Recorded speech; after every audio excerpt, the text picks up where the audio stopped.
thunder of hooves, a dark ripple beneath brown water. Then, impact. Welcome to the Serengeti Mara, where every step is a wager and predators right the margins of life. This is Ultimate Predators, when predator attack. Across these plains, nearly 2 million wildebeest surge on a journey of almost 3,000 kilometers. They do not just chase rain, they drag the entire savanna's future behind them. 250,000 will not make it, but their sacrifice turns dust back into grass.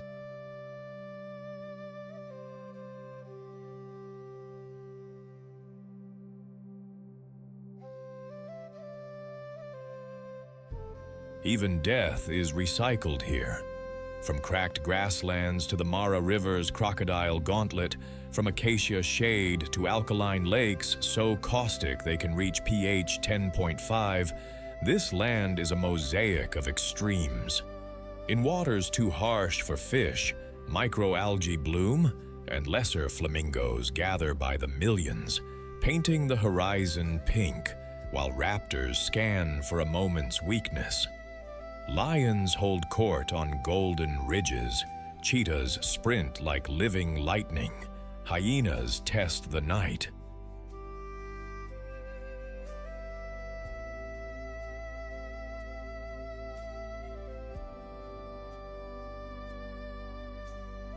Leopards vanish into leaf and shadow.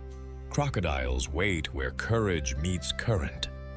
Tell us in the comments where you are watching from and which hunter you think rules this realm. Sharpen your senses. Our first encounter waits at the river's edge, where patience has scales and the current chooses sides.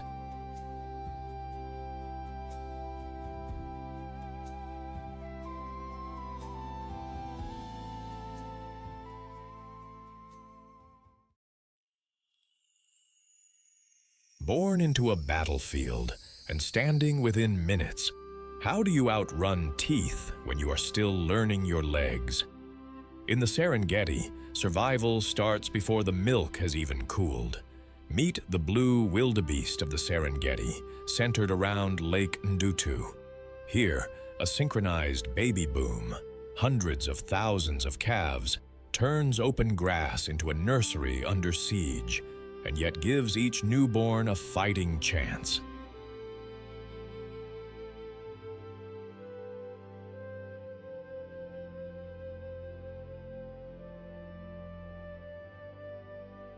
Sculpted by open country and long journeys, the blue wildebeest wears a slate-gray coat brushed with darker vertical shadows, a black mane, and a shaggy beard that swings like a pendulum with every stride. Both males and females carry crescent-curved horns, not just ornaments, but sturdy tools for fending off trouble. Long, springy legs end in tough, cloven hooves that grip soft volcanic soils and carry the herd over endless miles.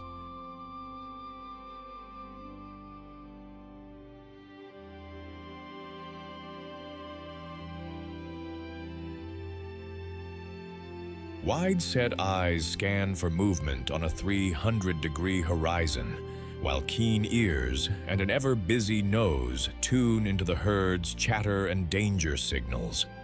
Calves are painted a warm, tawny brown, nature's starter kit for camouflage, helping them melt into sunlit grass. Then comes the real magic. Within 3 to 7 minutes of birth, those spindly legs find their rhythm. In just 15 minutes, a calf can walk and nurse. In a week, it can sprint past 30 kilometers per hour.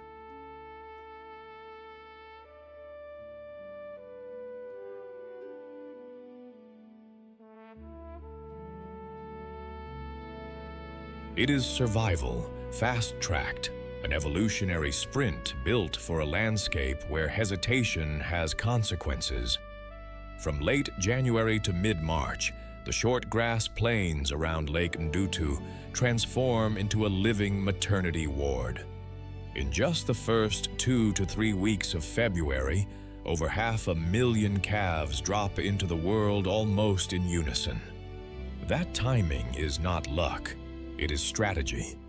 When everyone is born together, predators like lions, cheetahs, and hyenas cannot single out every wobbling target.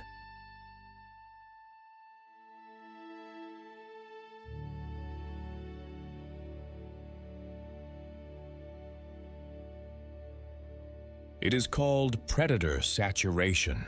Overwhelm the hunters, and more babies make it through the first fragile days.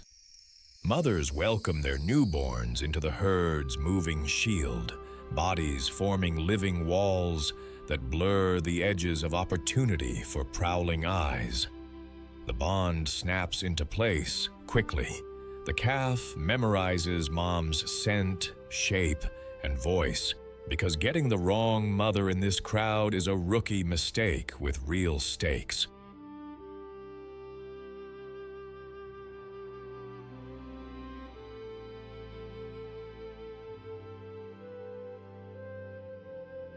Nursing is frequent fuel for rapid growth, and after those first trembling steps, the pace never really slows. The herd grazes on fresh, mineral-rich green blades, sparked by seasonal rains. Calves learn to keep up, mothers stay hyper-alert, and the plains hum with the quiet drumbeat of life continuing, despite the constant pressure from the ultimate predators watching the horizon. In a crowd 1,000,000 strong, relationships are the compass.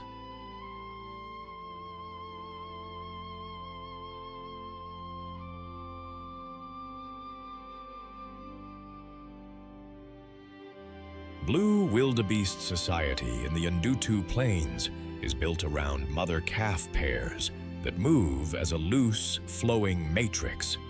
Newborns imprint on mom's scent and voice within minutes, then tuck into a living shield of bodies, cows on the edges, calves in the calm center, just as you saw when the birthing wave begins. Communication is constant.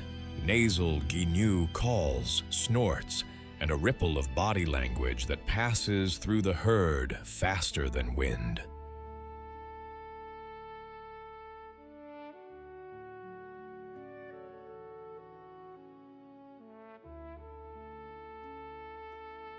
During the wet months, bulls stake out small, temporary territories, advertising with deep calls, scent marking, and ritualized head tossing. Most contests end in bluster. Energy is for survival, not grudges. As the grass dries, territories dissolve, and the great caravan reforms. Many eyes scanning, many noses sampling the wind for rain. When predators test the line, mothers bunch tight, calves press inward, and the herd mills in a coordinated shuffle that confuses a hunter's aim.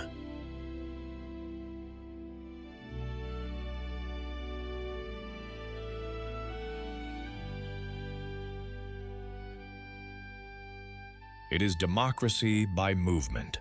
No single leader, yet decisions emerge from thousands of tiny choices, all tuned to staying alive. Wildebeest are the grassland's pulse.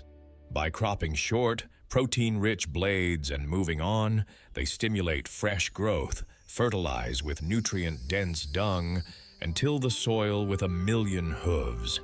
They travel with zebras in a handy partnership. Zebras trim the taller, tougher stems. Wildebeest follow to harvest the tender regrowth.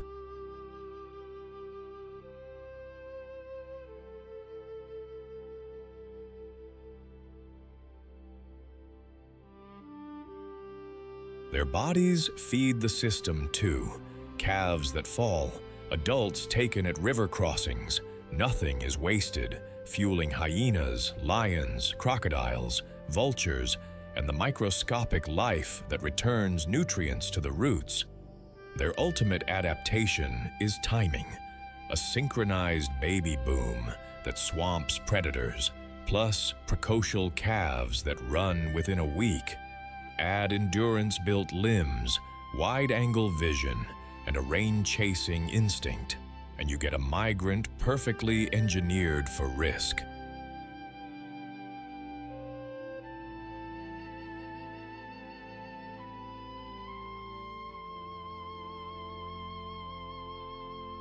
Threats remain: fences, roads, illegal hunting, harsher droughts, but thanks to protected corridors, the blue wildebeest is still listed as least concern, a keystone that keeps the Serengeti breathing. Against the teeth of the Serengeti, a calf that stands within minutes and runs within a week is more than prey. It is a promise, defended by a mother's living shield, and a million beating hearts moving as one.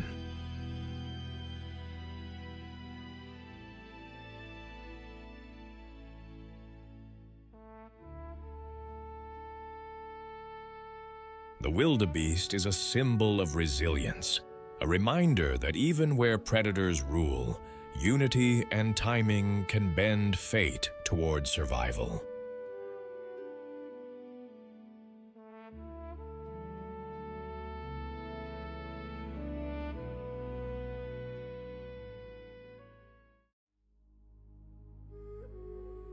The hunt ends, the undertaker lands.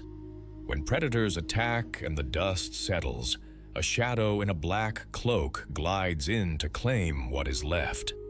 Meet the marabou stork, Leptoptelos crumenifer, the undertaker bird of East Africa's great savannas, from the Serengeti to the Mara. Bald-headed, broad-winged, and unflinching, it is built to work the aftermath of a kill. Draped in a charcoal mantle over white underparts, the marabou looks like it dressed for a solemn job. And it did.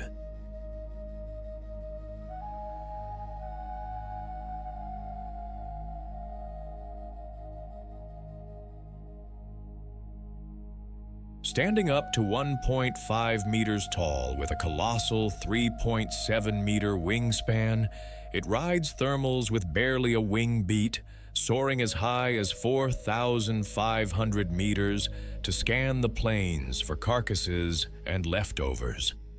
The head and neck are completely bald, the skin pale pink and mottled, nature's wipe-clean surface for reaching into deep, messy cavities without fouling feathers.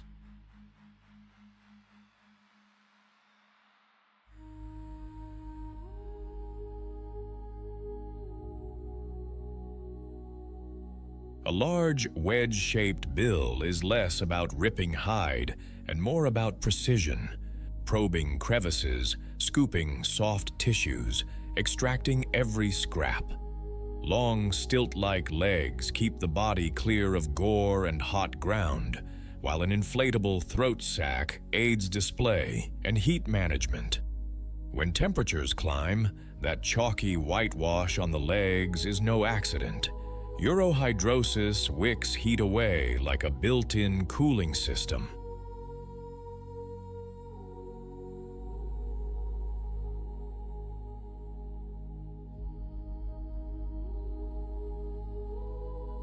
Add enormous high-aspect wings for energy-saving patrols, and you get a scavenger engineered to show up exactly when the savanna needs cleanup most. When the wild dog pack has had its fill, black-cloaked figures spiral down as if attending a vigil. That is the marabou stork's cue. They bide their time just beyond a lion's glare or a hyena's laugh, then stride in with measured, almost clerical calm.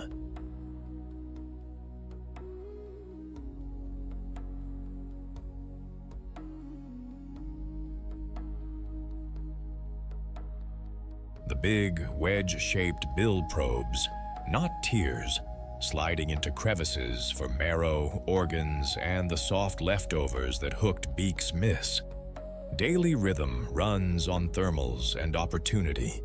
Mornings begin at communal roosts in tall trees. By late morning, the sun's lift turns them into effortless gliders, soaring thousands of meters with barely a wing beat, scanning the savanna for fresh kills, wildfire fronts, or even the honest chaos of a cattle abattoir.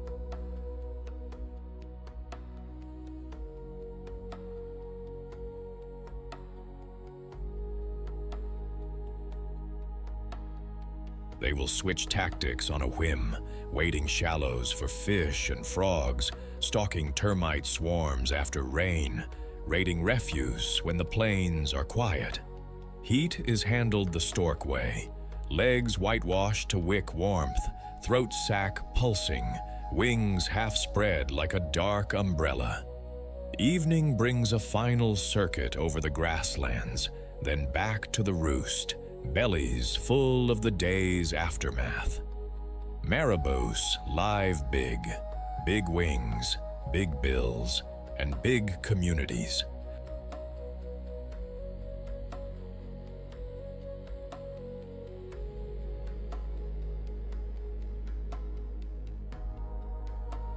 They roost and breed in noisy colonies, sometimes hundreds strong, each pair claiming a bulky stick platform wedged high in a thorn tree. Courtship is understated theater, bill-clattering duets, bows, and that inflatable throat sac swelling during low, booming displays. Pairs are seasonally monogamous. Both parents haul sticks, both incubate, and both feed downy chicks by regurgitation, Shah.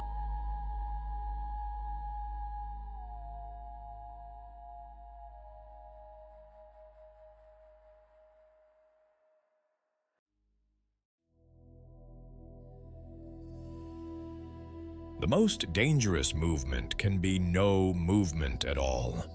When predators attack in the Mara, death sometimes arrives as a patch of grass that refuses to sway.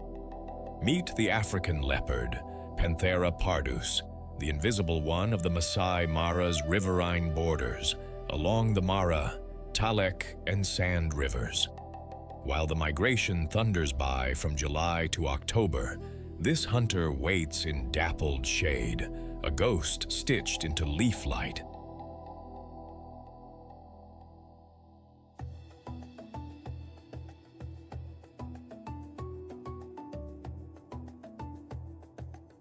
Painted by woodland sun, a leopard's coat is a masterwork of camouflage, warm tawny gold washed with rosettes, open-centered like small flower petals, that blur perfectly in the shifting dance of shadow and light. Unlike the cheetah's solid spots, these hollow rosettes scatter its outline so thoroughly that, under speckled foliage, the cat seems to dissolve.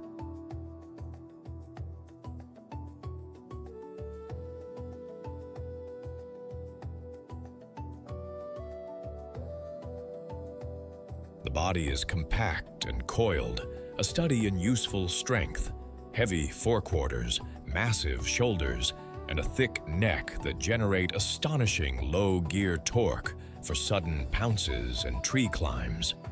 Males in the Mara often run 60 to 90 kilograms, females lighter, but every muscle is purpose-built. Retractable claws stay razor-sharp until the moment they bite bark or flesh. A long, ringed tail works as a tightrope balancer among acacia limbs.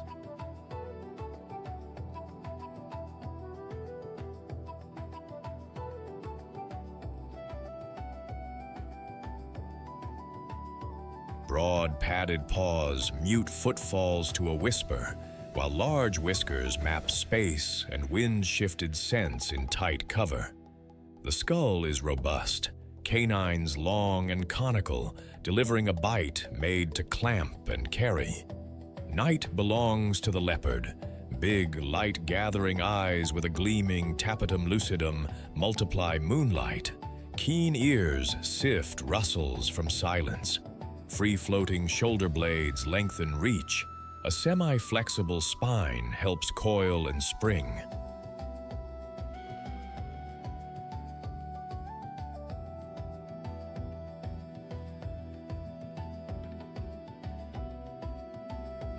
Together, these traits let the leopard do what few big cats can: ambush in open woodland, then vanish upward, hoisting heavy kills into trees and out of the reach of hyenas and lions.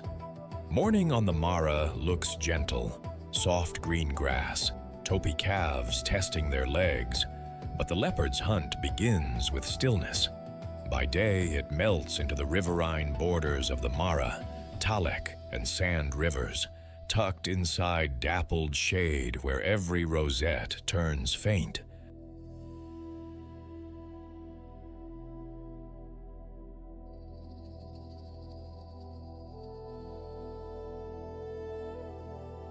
From July to October, when the migration's thunder rolls past, the cat works the edges, game trails, termite mounds, and the fringe of thickets that let it move unseen. The approach is a choreography of silence: downwind, belly low, one careful step followed by a minute of absolute immobility. When predators attack in this style, the first movement is often the last thing the prey ever registers. A sudden, elastic surge, a forepaw hook to topple, jaws sealing the throat.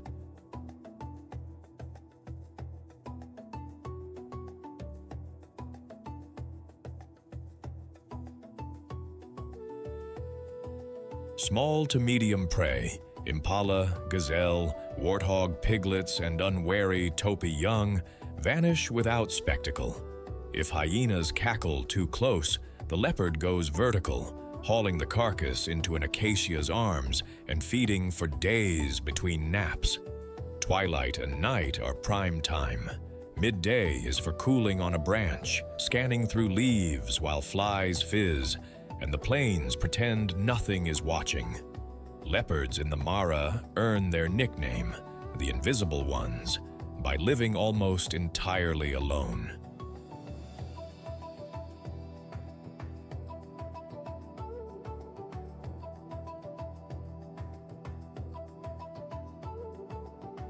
Territories are stitched along woodlands and river corridors. A male's range overlaps several females. Females keep smaller, prime parcels rich in cover. The message board is written in scent, sprayed urine, cheek rubs, and ground scrapes, and in sound, a deep, rasping saw, call that rolls through the trees after dark. Meetings are brief and transactional. During a short mating window, rivals avoid each other. Afterward, the silence returns. Motherhood is the long story.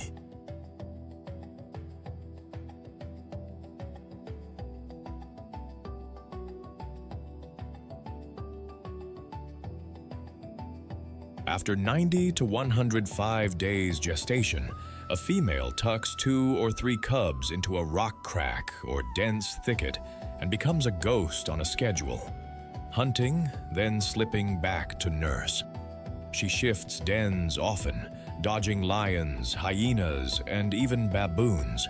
And over 18 to 24 months, she teaches the curriculum that matters: how to freeze, how to read the wind, how to climb, and how to vanish.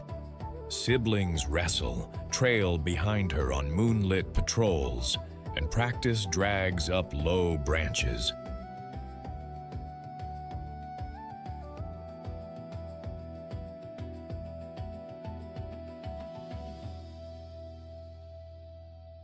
In a landscape full of loud power, their relationships are whispers, thin overlaps, brief alliances, and a fierce, quiet devotion that forges one little family against many bigger threats. Along the green seasons of July to October, the leopard is the Masai Mara's quiet regulator, working the riverine borders of the Mara, Talek, and Sand where woodland meets grass.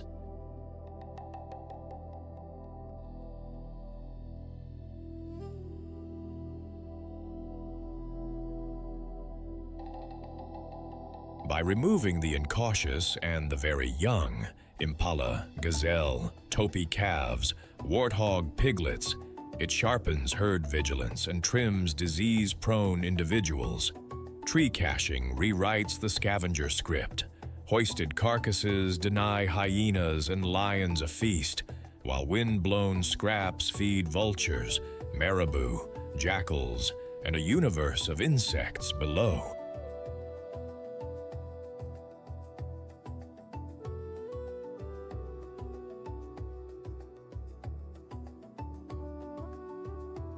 Its ghost kit is purpose-built for border warfare.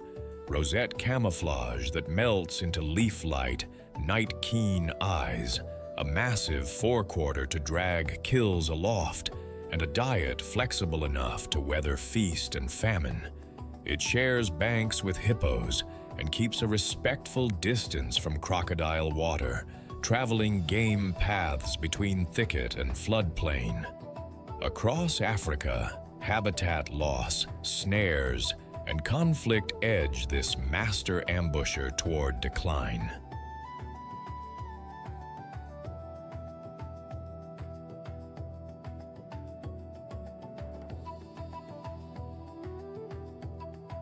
When predators attack, the leopard is the held breath before the storm, precision wrapped in shadow. It embodies patience and quiet power, a reminder that the fiercest forces in nature do not always roar. Sometimes they simply choose the perfect moment to move.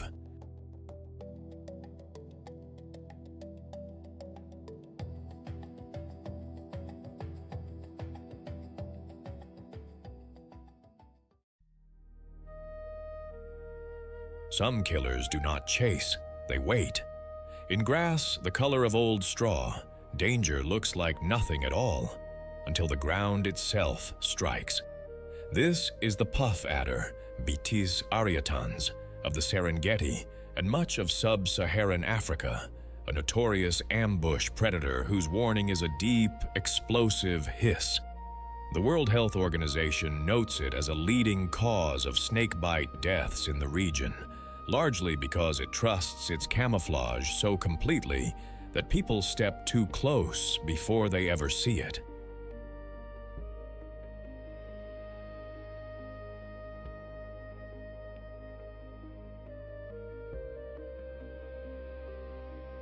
Stocky and low, the puff adder is power coiled into a sand-colored package.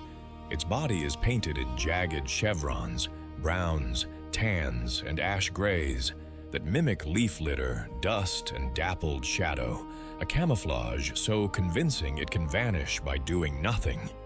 A broad, triangular head sits on a thick neck. Vertical pupils stare from gold-rimmed eyes, like slits cut in stone. Each scale is strongly keeled, scattering light and dulling any shine that might betray its outline.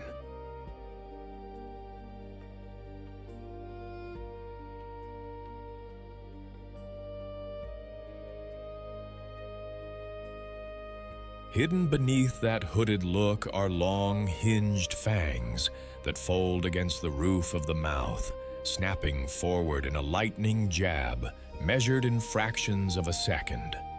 When threatened, it lives up to its name, puffing up its body, flattening the neck, and blasting a hoarse hiss that says, "Last chance." Its venom is fiercely cytotoxic, designed to stop small mammals and birds fast, causing severe swelling, blistering, and tissue damage, effects that can cost a limb if untreated.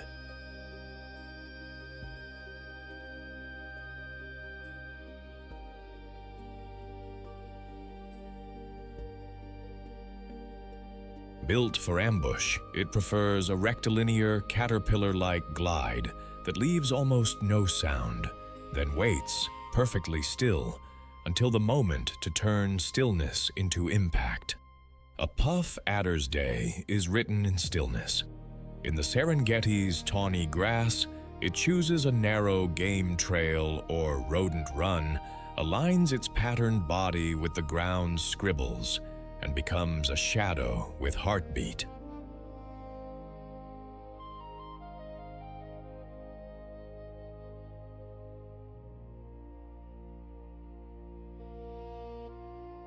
Tongue flicks sip scent from the air and deliver it to the Jacobson's organ, chemical radar for passing dinners like mice, gerbils, small birds, lizards, and frogs. Activity flexes with temperature. Bask a little in the cool morning, retreat when the sun turns harsh, hunt at dusk and into the night when heat softens and prey is bold. The strike is the whole point, short, explosive, and almost silent.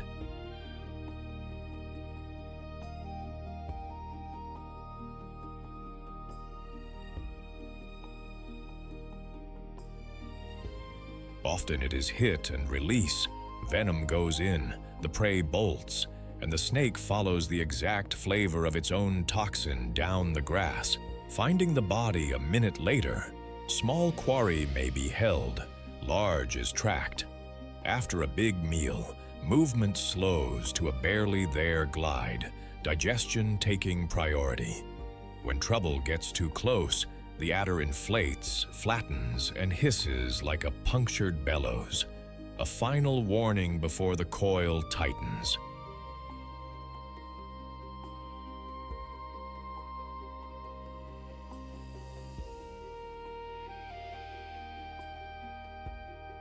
Its calm underfoot is why people often step within range. The snake's first strategy is invisibility, not aggression. Puff adders are solitary professionals. There are no clans or shared dens, just overlapping home ranges anchored to good ambush real estate. They meet with purpose in the breeding season, often after rains.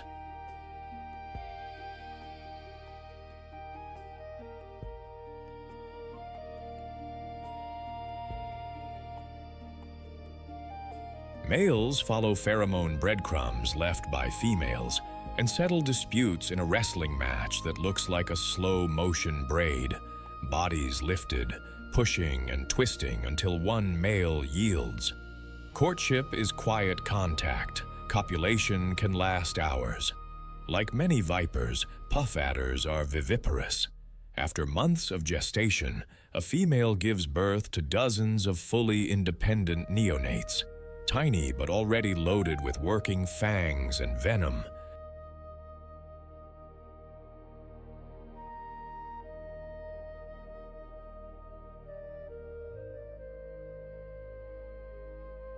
There is no parenting. The lesson plan is simple. Hide well, eat what fits, grow. Communication is minimalist. Scent trails to find mates, body posture, and that signature hiss for defense. Relationships with neighbors are mostly transactional. Mongooses, secretary birds, and honey badgers test their defenses. The adder replies with camouflage and caution. In a world of prides and packs, this snake proves that solitude, backed by design, can be a perfectly successful social strategy.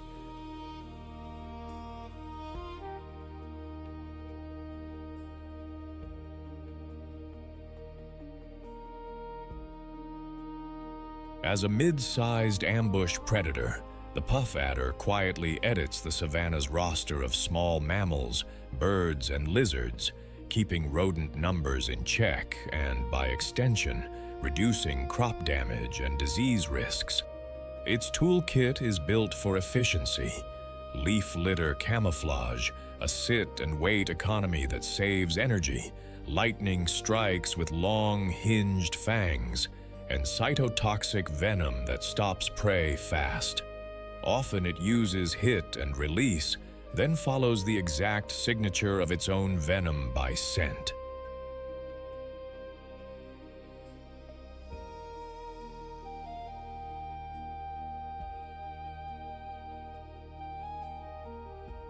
The trademark puff and hiss is a conflict avoidance broadcast. One last warning before escalation. Viviparity lets mothers deliver fully formed, independent young without needing nests. Though widespread, it is frequently persecuted and, as the World Health Organization notes, responsible for many snakebite deaths. mostly when its faith in camouflage leads people to step too close.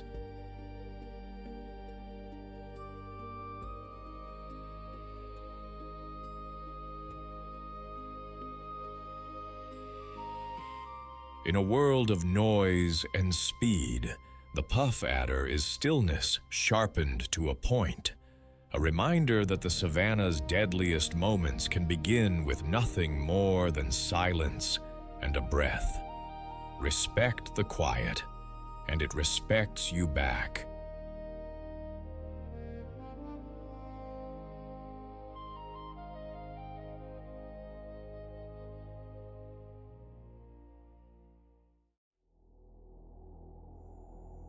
Africa's most dangerous yawn is not a welcome, it is a warning. When predators attack at the water's edge, this heavyweight does not flee. The river itself becomes its shield.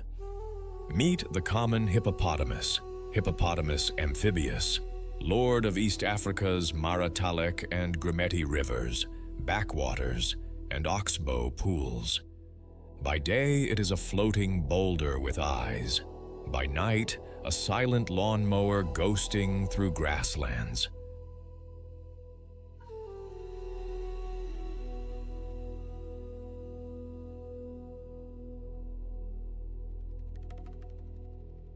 Sculpted like a living tank, the hippo is the third largest land mammal. Mature males can top 3,000 kilograms, with a barreled torso, pillar legs, and skin the color of wet stone. That near-hairless hide is sun-sensitive, so evolution handed it a chemical cloak, a reddish-pink secretion, often called blood sweat, that acts as ultraviolet screen, moisturizer, and antiseptic all in one.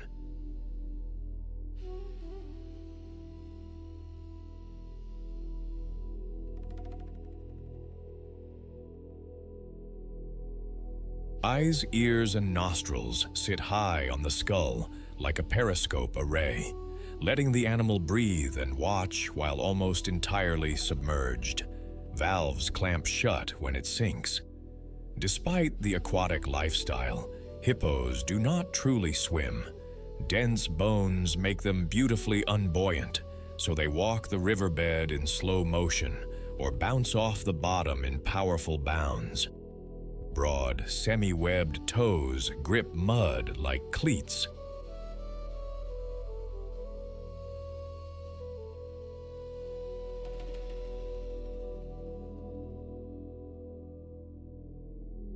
Then there is the business end, a jaw that opens a staggering 180 degrees and tusk-like canines that can reach half a meter, teeth not for chewing, but for fighting, threat yawning, and enforcing space on crowded banks.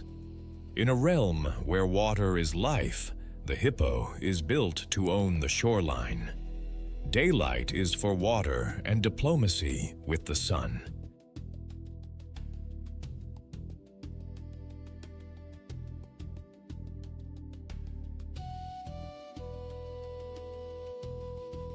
Hippos spend the heat hours half submerged, skins slick with that pink blood-sweat sunscreen, mouths agape to dump heat, eyes and ears just above the surface like tiny radar dishes. They do not swim so much as moonwalk the riverbed, push off, glide, settle, repeat, rising every few minutes to breathe, sometimes even dozing and bobbing up on autopilot. Space is everything at the surface. A wide, theatrical yawn flashes tusks and says back up. Come dusk, river turns runway.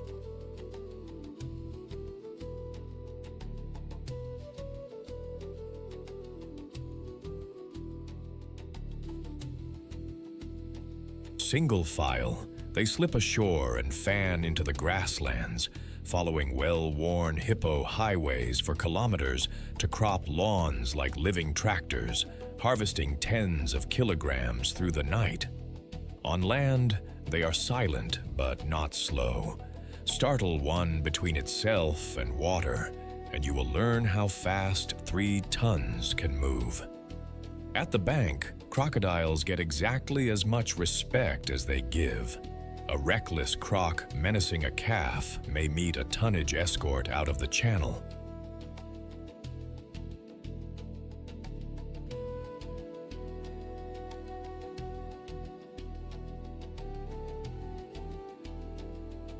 When predators attack at the margins, lions sniffing for stragglers, the safest place is still the river's dark embrace. Hippo society is a water-based neighborhood with strict zoning laws. By day, a dominant bull holds a stretch of river or pool, surrounded by females, calves, and subordinate males that keep to the edges.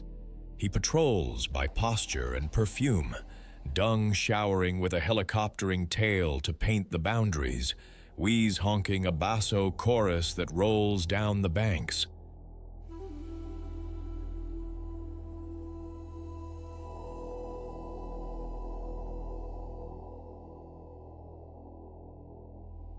Most arguments end with yawns, splashes, and parallel swimming. When they do not, those half-meter canines write scars that last. Mating happens in deep water. Calves are born in shallows or on sandbanks, able to nurse underwater with ears and nostrils sealed.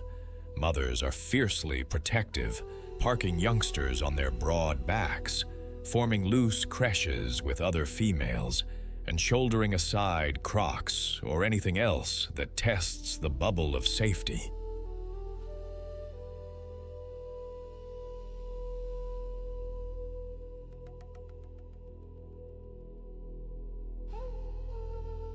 At night, the pod dissolves into individuals grazing alone, but before dawn they reconvene, greeting with nose-to-nose nudges and bubble bursts.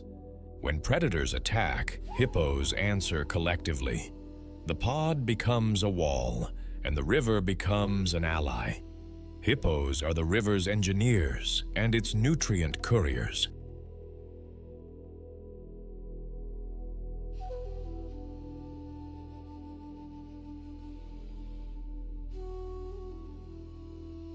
By night, they mow hippo lawns across the grasslands. By day, they return those meals to the water as dung, fueling blooms of fish, invertebrates, and microbes. A subsidy that can supercharge food webs or, in harsh, dry seasons, tip pools into low oxygen stress. Their bulk carves channels and wallows that hold water for birds and reptiles. Their beaten hippo highways become travel routes for antelope and even people.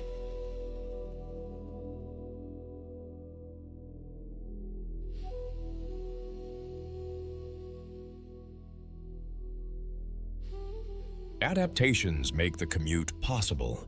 Dense bones to walk the riverbed instead of swim. Periscope, eyes, ears, and nostrils with airtight valves.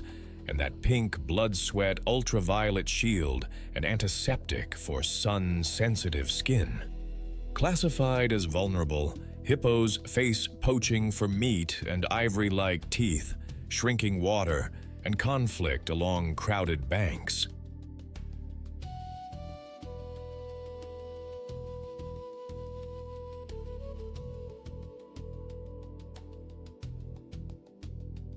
When predators attack, the hippo turns from quiet grazer to immovable guardian, proving that power is not only about hunting, it is about holding a line. It embodies the river's will, calm until it is not. A reminder that in wild Africa, safety is something you make and defend.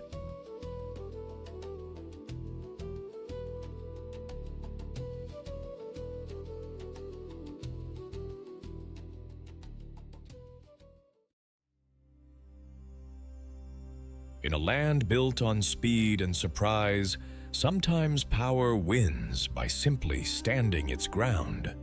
When predators attack, the savanna's firmest no arrives on 4 quiet pillars.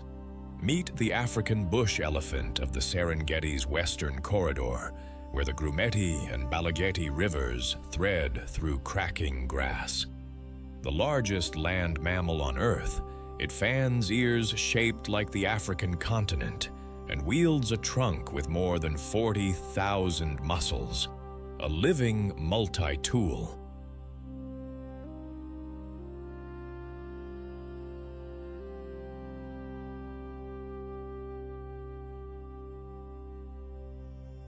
A full-grown bull can rise to 4 meters and top 7 tons, mass sculpted by evolution into calm authority. Those vast map-shaped ears are heat radiators, laced with a dense web of blood vessels. Each flap pumps warmth into the air, a built-in cooling system that makes noon survivable. The trunk is the masterpiece. Flexible, precise, and incredibly strong, able to suck up water, pluck single blades of grass, trumpet warnings, and spray a sheen of mud and water as a kind of sunscreen.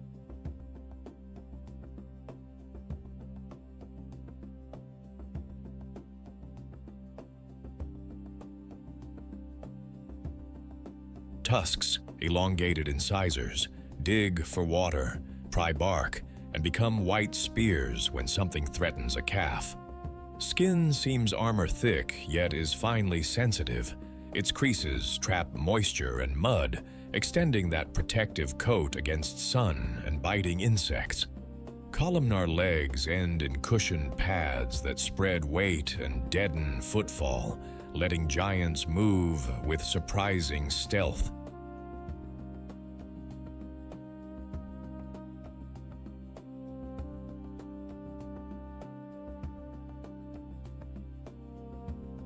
Broad molars grind tough grasses to pulp, and when rivers pinch the land to narrow lifelines, the trunk doubles as a snorkel, turning a towering grazer into a steady, unhurried crosser of difficult water. Sunrise finds them already moving, the cracked western corridor under their feet and the Grumeti-Balageti rivers ahead. The last lifelines when the land goes brittle. They feed as they travel, sweeping trunks, pluck grass by the fistful, twist acacia branches, and rake bark from fallen limbs.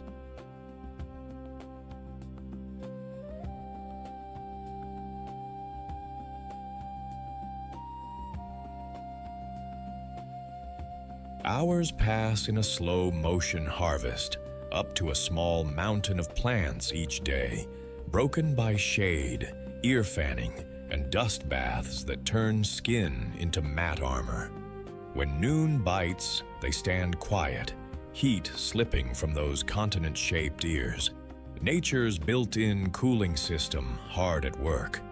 At water, trunks become hoses and snorkels, sucking, spraying, and sometimes digging wells in sandy banks when the surface recedes. Calves practice every trick, from mud sunscreen to trumpet lessons.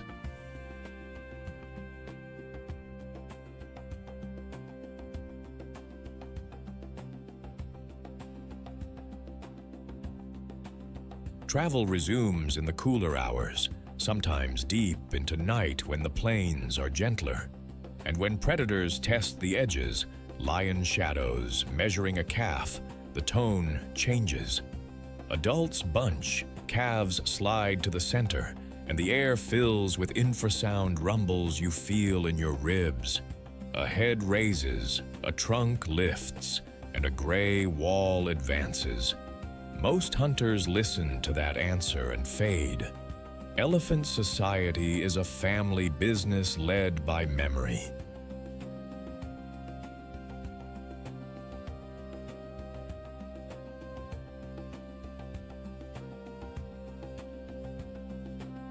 At its heart is a matriarch, an experienced female who knows the dry season paths to those lifeline rivers and the safe crossings when crocodiles wait.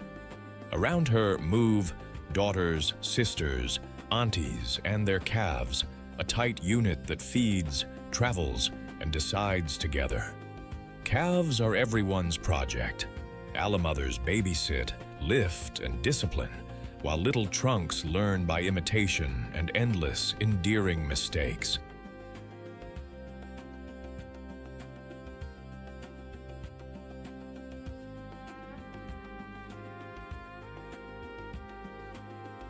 Communication is constant. Soft rumbles, touches, and seismic signals felt through cushioned feet. Greetings that swell into group choruses when families reunite. Defense is choreographed without rehearsal.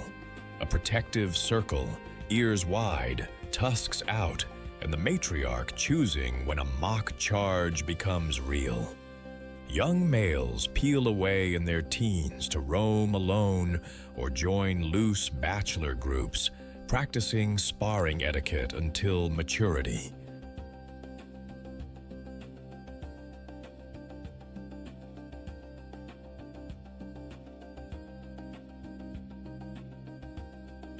Then comes must, temporal glands streaming, patience thinned.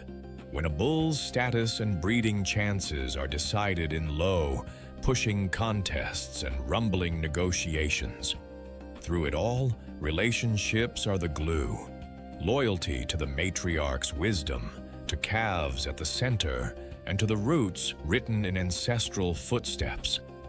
As living bulldozers with a botanist's touch, African bush elephants remodel the western corridor.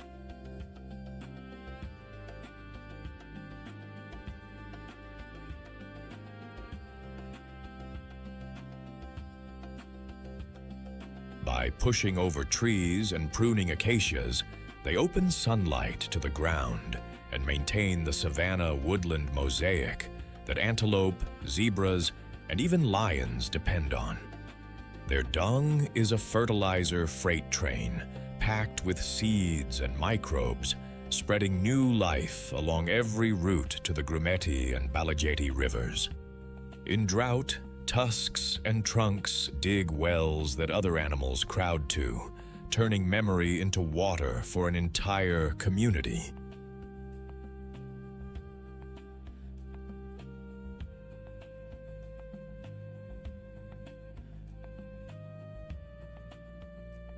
Adaptations make this possible. Vast map-shaped ears flush heat through dense blood vessels. Thick, creased skin holds cooling mud. Cushioned feet carry 7 tons with quiet precision, and that 40,000 muscle trunk works as hose, hand, and snorkel. Yet even giants face modern predators, poaching, fencing, and shrinking ranges, pressures that conservation must meet with the same resolve elephants show each time they form a wall around a calf.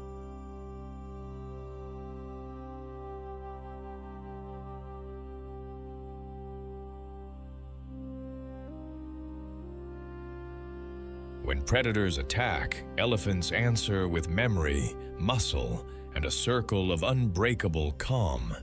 They are the savanna's steady heartbeat, reminders that true power protects more than itself.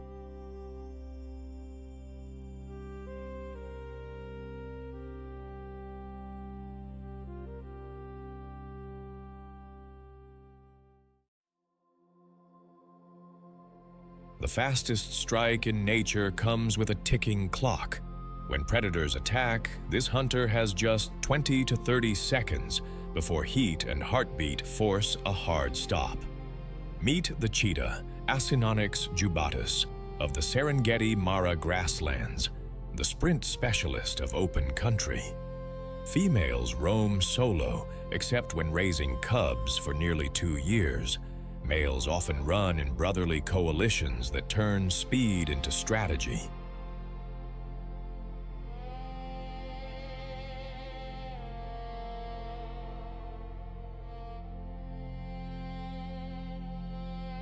Built like a living javelin, the cheetah wears a gold coat scattered with small black spots and 2 bold tear marks dropping from the eyes to the muzzle. Nature's anti-glare. Strips that sharpen focus on a sun-bleached plain. The skull is light and aerodynamic, jaws streamlined to save weight, while huge nasal passages feed an outsized heart and lungs with air at full throttle.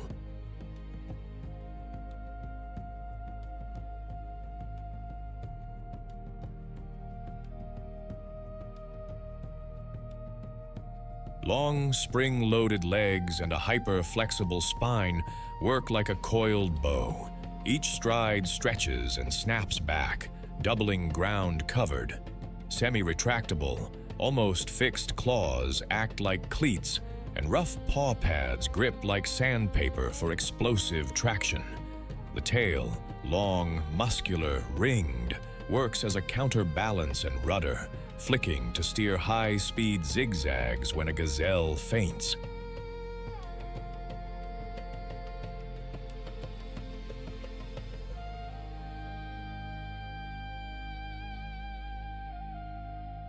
Free-floating shoulder blades and a reduced collarbone let the forelimbs swing wide, and light bones keep mass to a minimum. The result, 0 to roughly 96 kilometers per hour in about 3 seconds, and peak bursts reported at 110 to 120 kilometers per hour. Velocity with a fuse, perfected for the decisive strike. Morning is planning time on a termite mound.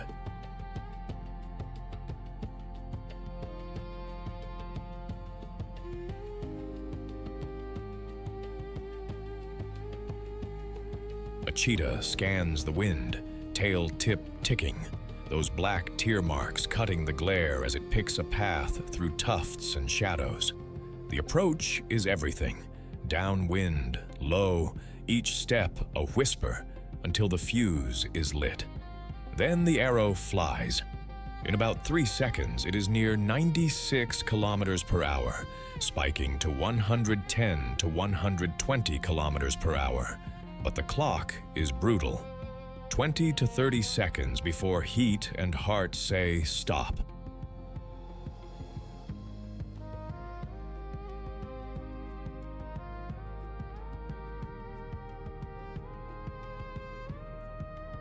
The strike is surgical, a sweeping forepaw to trip a gazelle, then a throat hold that steals oxygen rather than wrestling for brute strength.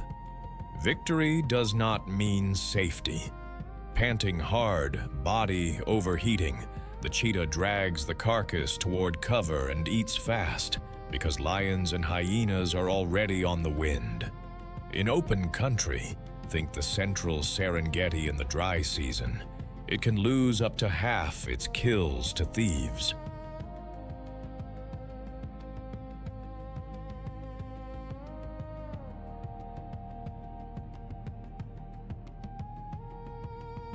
So the day becomes a rhythm of shade and recovery, short sprints at dawn or dusk, and tactical retreats.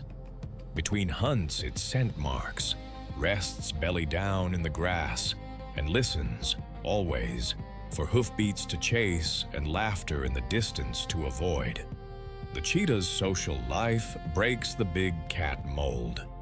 Females are solitary travelers, except when raising cubs, a marathon of nearly 2 years.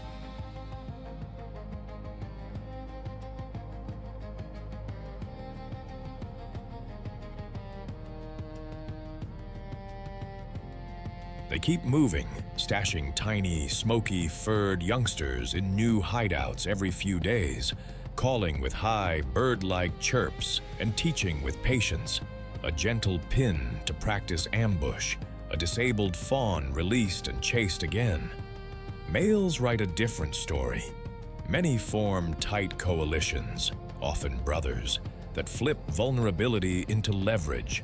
Together they hold and patrol territories, scent-marking termite mounds, rubbing against acacias, and advertising to passing females.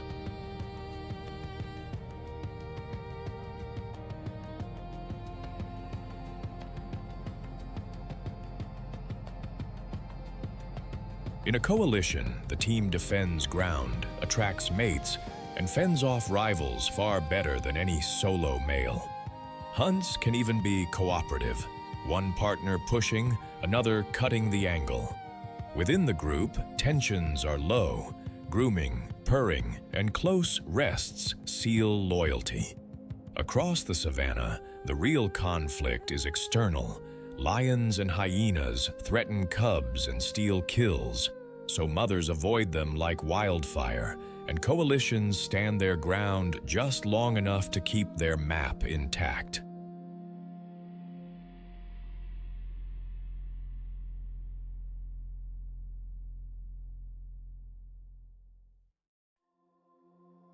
When predators attack in this world, even the ultimate sprinter survives by family, timing, and a talent for choosing the right fight. The cheetah is the grassland's precision editor, removing the inattentive, the injured, and the isolated. So gazelle and impala herds stay sharp and mobile. That pressure ripples outward. Mixed herds bunch tighter, feed in shorter bouts, and shift grazing patterns, creating a mosaic that benefits everything from insects to grazers that follow.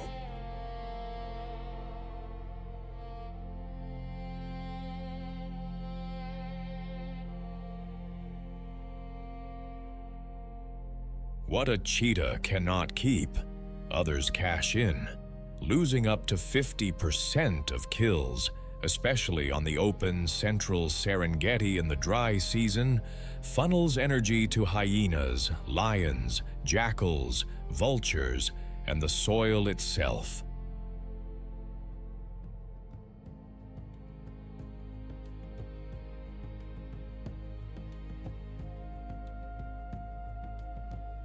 Daylight hunting reduces overlap with nocturnal heavyweights, while adaptations stack the odds for a 20 to 30 second decision.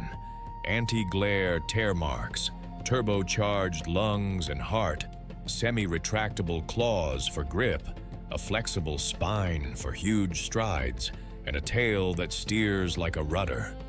Even when hundreds of thousands crowd riverbanks in early July, cheetahs work the flanks, targeting stragglers and avoiding crocodile chaos and kleptoparasites.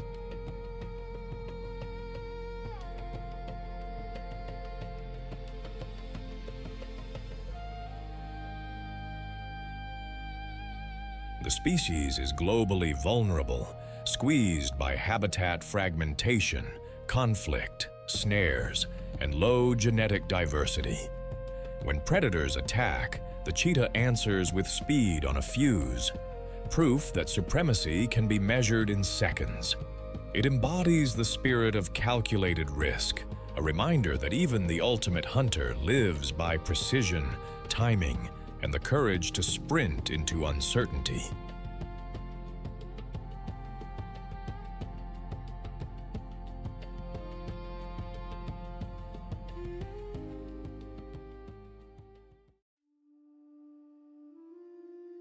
Hear that rising whoop and manic cackle. It is not laughter, it is a countdown. Meet the spotted hyena of the Serengeti and the Ndutu calving grounds, smaller than lions, louder than their legend, and led by formidable females. When thousands of wildebeest drop their calves in unison, these endurance hunters turn a nursery into a proving ground. Sun-faded tan, freckled with inky spots, the spotted hyena wears camouflage painted by grass and dust.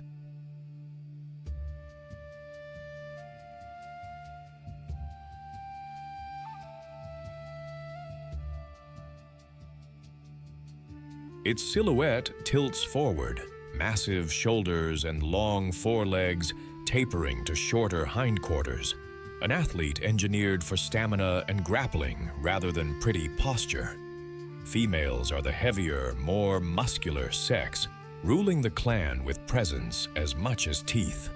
A big, square head rides on a bull-thick neck. Dish-shaped ears sift the night for the tremble of a calf's call.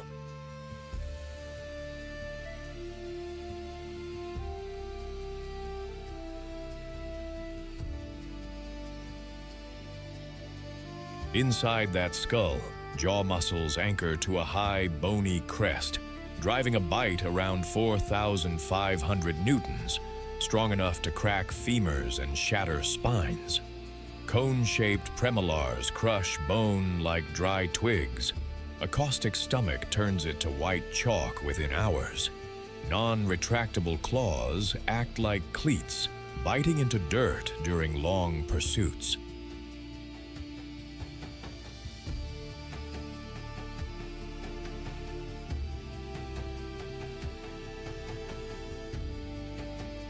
Wide nasal passages, keen night vision, and a reflective eye layer make darkness an ally, while that black tufted tail flicks signals through tall grass. The pace looks lopsided, but do not be fooled. Hyenas can lope for kilometers at relentless speed, then surge the instant a target stumbles. In the season of newborn legs, this build turns patience into power. Daily life is a grind built for payoff.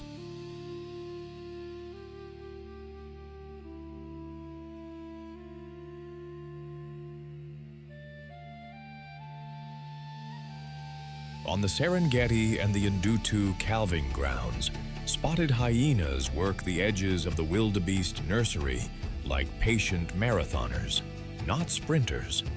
They sift the wind, read the herd's rhythm, then slip in low to test for weakness. Newborn legs, a moment's separation, panic at the wrong time. A single hyena may blitz a calf, snapping at the hindquarters to topple it, but more often 3 to 5 peel off from the clan and start an endurance hunt.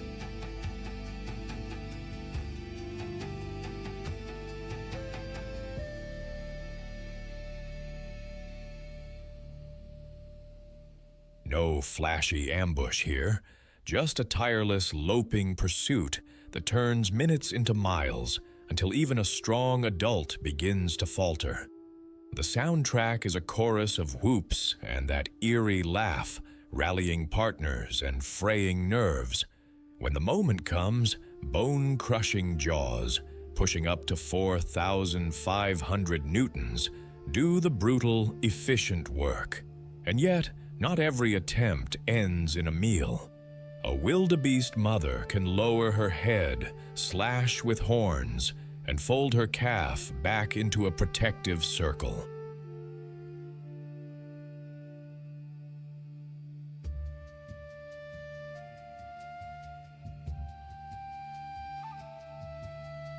Win or lose, hyenas are thorough consumers. Little remains but white scraped bone and the clean promise of fewer diseases left in the grass. Think military precision, run by queens.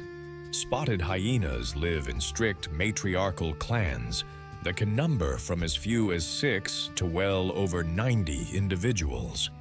Females are larger, tougher, and absolutely dominant. Rank passes from mother to daughter, setting the pecking order at carcasses and shaping who gets backup when things turn rough.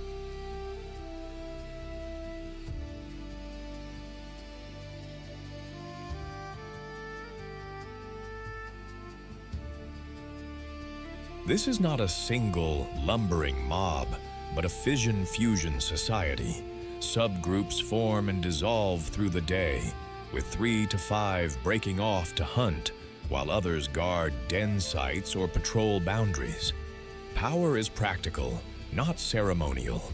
High-ranking females feed first and decide when to press a chase or cut losses. Youngsters learn the rules fast, shadowing their mothers, memorizing voices and scents, and absorbing the discipline that keeps a big clan from tearing itself apart at crunch time.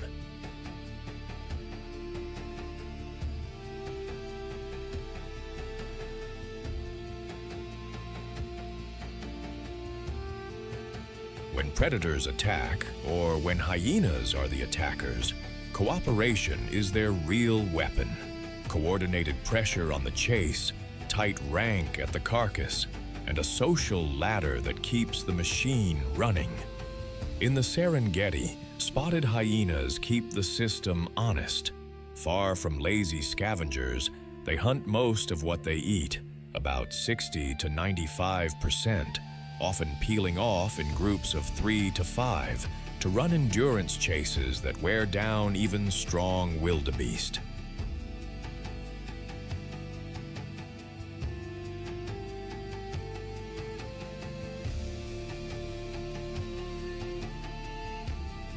Their hardware is purpose-built, jaws delivering up to 4,500 newtons, bone-crushing teeth, and a stomach that finishes what the bite begins.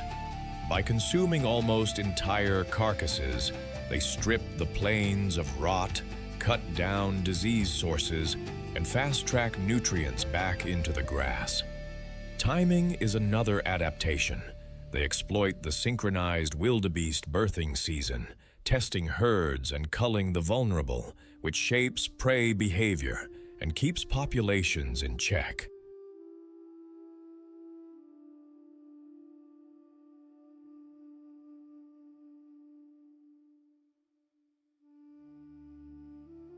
A strict matriarchy streamlines decisions under pressure, turning that eerie laugh into the rallying call of one of nature's most efficient cleanup crews.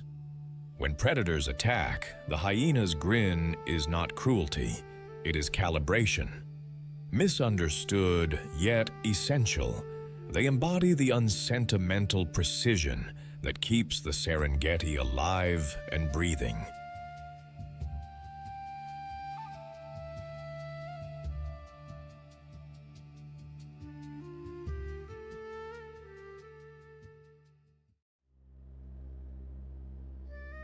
The river holds its breath, then it bites back. No ripples, no warning, just an eruption of muscle and teeth from the mud-brown gloom. Meet the Nile crocodile, Crocodilus niloticus, ambush monarch of the Mara and Grumeti. Half submerged and almost invisible, it watches with eyes, ears, and nostrils perched like periscopes, until a herd missteps and the death roll begins.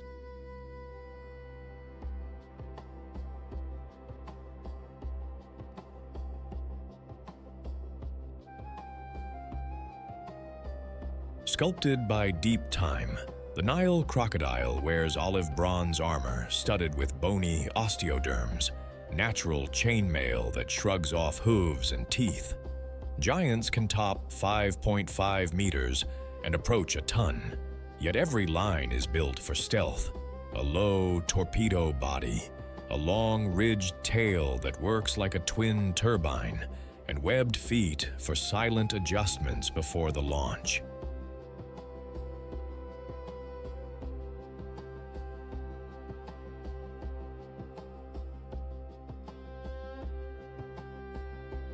The skull is a vise, broad, flat, and packed with conical teeth designed to grip, not slice, so the infamous death roll can tear a carcass apart. Along the jawline, peppered sensory pits read ripples and heartbeats through water. Above, slit-like nostrils and ear openings close with valves, while a nictitating membrane slides over the eye like a diver's goggle.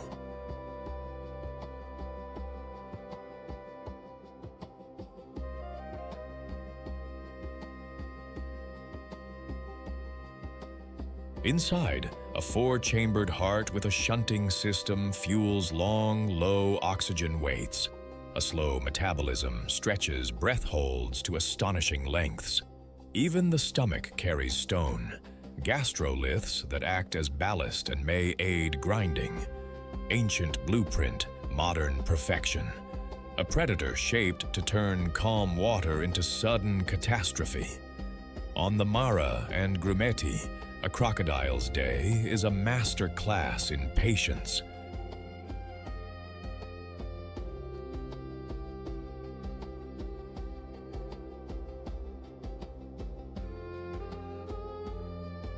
Dawn finds them hauled out on sandbars, armor warming, jaws agape to dump excess heat like a built-in radiator. By midday, the river turns to glass, and the crocs vanish. Eyes, ears, and nostrils held above the surface like periscopes. Everything else sunk in mud-brown stillness. A 4-chambered heart and a shunting valve throttle oxygen use. At rest, they can hold under astonishingly long, up to 2 hours.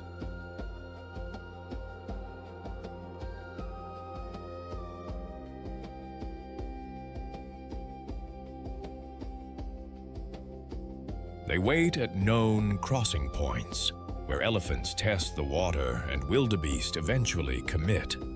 One pressure ripple, one misplaced step, and a torpedo of muscle erupts.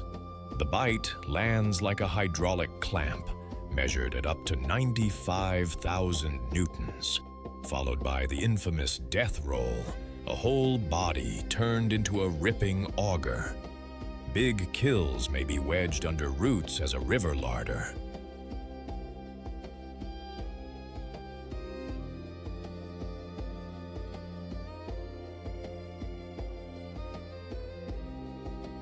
Between feasts, they take fish, birds, and carrion, and even swallow stones, gastroliths, for ballast and balance during sudden lunges. When predators attack on the banks, the crocodile is the final punctuation, the river's exclamation mark. Nile crocodiles are solitary strategists that tolerate company when the river is generous. Basking groups form on safe banks, but the rules are simple. Size is status.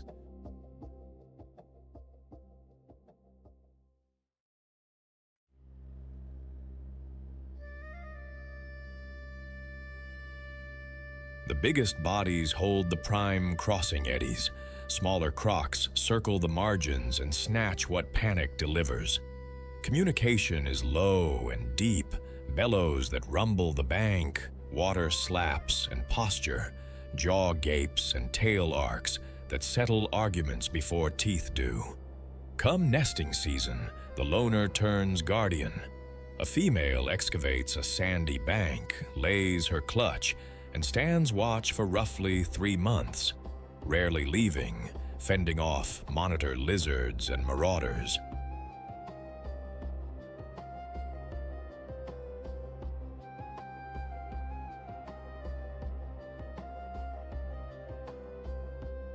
Temperature writes the family tree. Cooler nests produce more females, warmer ones more males. As hatching nears, peeping from the eggs summons her, she gently unearths the nest and ferries the squeaking young in her jaws to the shallows, where a guarded creche gathers. Around hippos, they mind their manners. Around lions and hyenas, they share only the aftermath. During the great crossings, it is not teamwork, just converging appetites.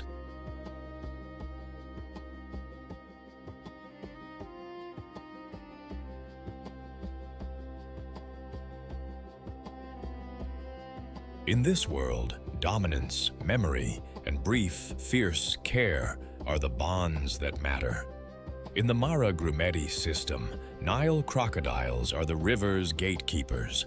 By taking the exhausted, the injured, and the reckless during crossings, they shape migration routes and timings, and their kills fuel an entire cleanup crew: hyenas, vultures, marabou storks, catfish, recycling nutrients from bank to current and back to the floodplain.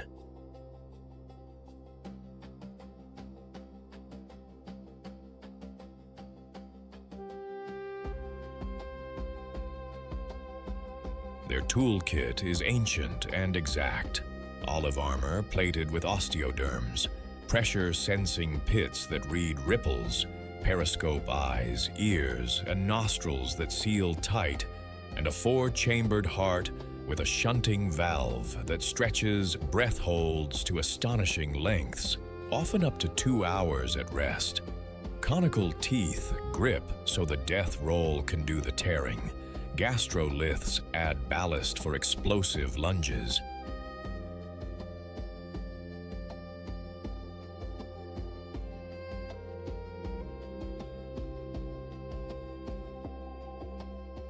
Even reproduction is tuned to the elements. Temperature sets sex in the nest, while vigilant mothers guard for months and ferry squeaking hatchlings to the shallows. 80 million years of refinement, unchanged because it works. When predators attack, the Nile crocodile answers with silence turned to shock. The river's calm, then its judgment. It embodies ancient patience and sudden power, a reminder that in wild places, the still surface is never the whole story.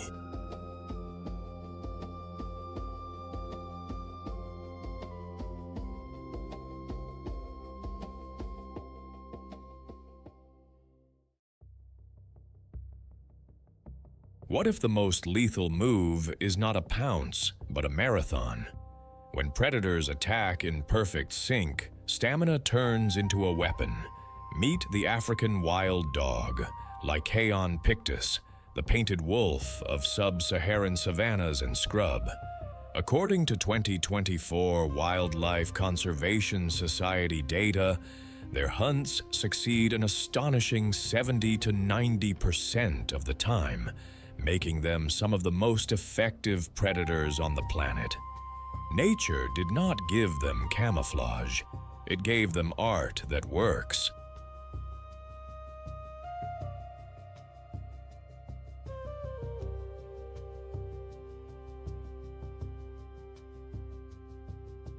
Each wild dog wears a one-of-a-kind mosaic of black, white, gold, and chocolate patches. Living brushstrokes that break up the body in dappled light and shrub, turning a running pack into flickers and fragments that confuse the eye. Large rounded ears stand like twin radar dishes and swivel independently, triangulating the faintest rustle from hundreds of meters away, while also dumping excess heat, built-in radiators for endurance chases.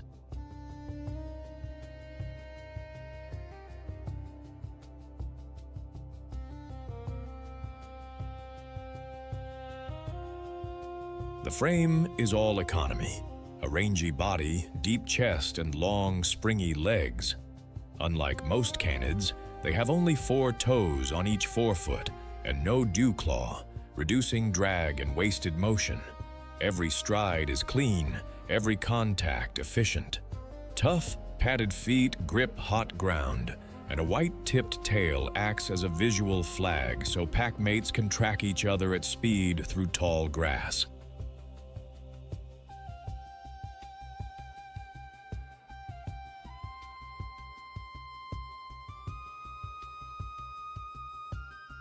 Powerful jaws and scissor-sharp carnassials finish the job quickly, but the real edge is the engine inside.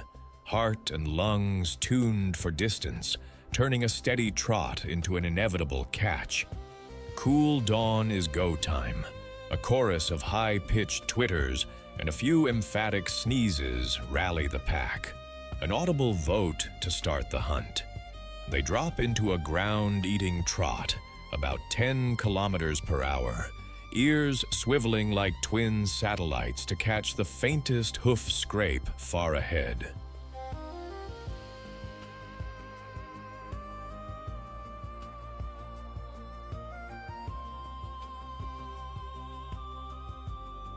Those long, 4-toed forefeet with no dew claw waste no motion.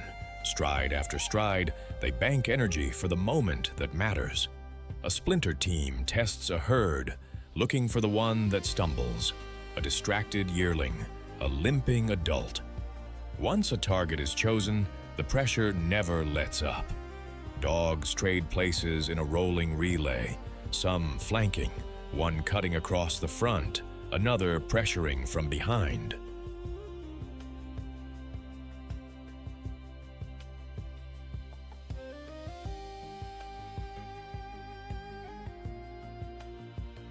When the prey falters even for a heartbeat, The pace snaps from steady to blistering, bursts up to 60 to 70 kilometers per hour, and the noose tightens. White tail tips keep everyone visible through grass, and wing-like ears dump heat as the chase stretches on. The finish is swift. They eat fast, knowing lions and hyenas may come to steal. By midday, they rest in shade, groom, nap, then patrol again in the cool, covering tens of kilometers in a day when the pack's larder needs refilling.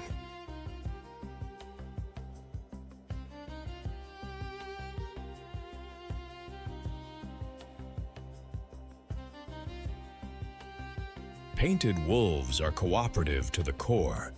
Most packs center on an alpha pair that does the breeding, but the entire family raises the pups. During denning, a few adults stay as babysitters while the rest hunt.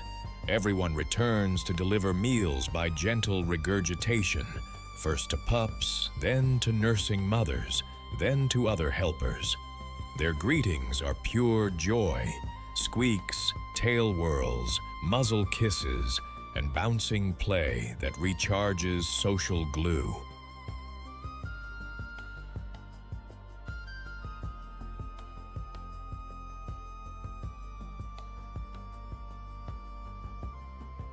Decisions are democratic. Those famous sneezes can tip the quorum to begin a hunt. Hierarchy is real but mild, far less bullying than in many carnivores, because survival depends on teamwork. Bonds run so deep that injured dogs often recover because pack mates feed and protect them. As pups grow, same-sex siblings disperse together to find mates in neighboring territories, keeping gene pools healthy while forging new alliances.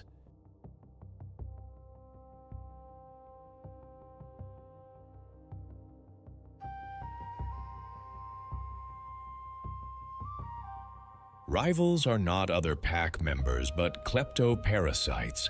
When hyenas or lions arrive, wild dogs yield the carcass alive and well, ready to hunt again. In this family, sharing is not kindness, it is strategy, and it is why their success rate can reach the astonishing heights documented in recent studies. Painted wolves are the savannah's quality control team.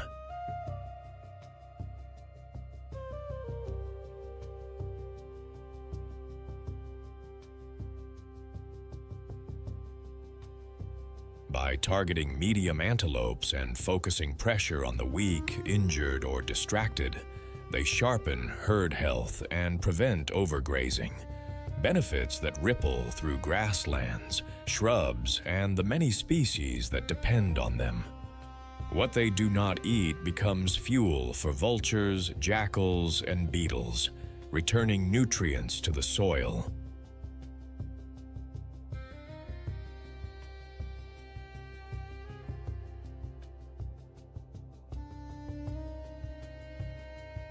Their adaptations make this efficiency possible. Mosaic coats that melt into dappled bush, long muscular legs built for distance, and that four-toed, no-dew-claw design that cuts drag and conserves energy on hour-long pursuits.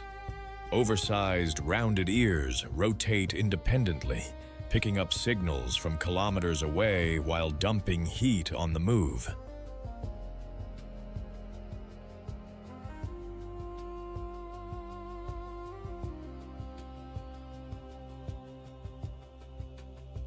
Hunts follow a proven script: steady pressure at roughly 10 kilometers per hour, then a coordinated close that can spike to 70 kilometers per hour, with pack mates cutting in front, blocking behind, and attacking from the sides. It is why, as reported by the Wildlife Conservation Society in 2024, their success rate often reaches 70 to 90%.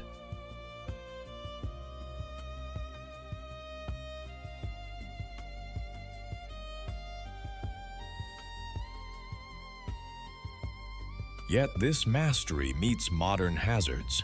fences that break relay lines, snares, and dog-borne diseases that can erase a pack in a season. When predators attack, painted wolves answer with endurance and choreography, living proof that cooperation can be as lethal as claws. They are a symbol of unity under pressure and a reminder that the wild's greatest victories are won together.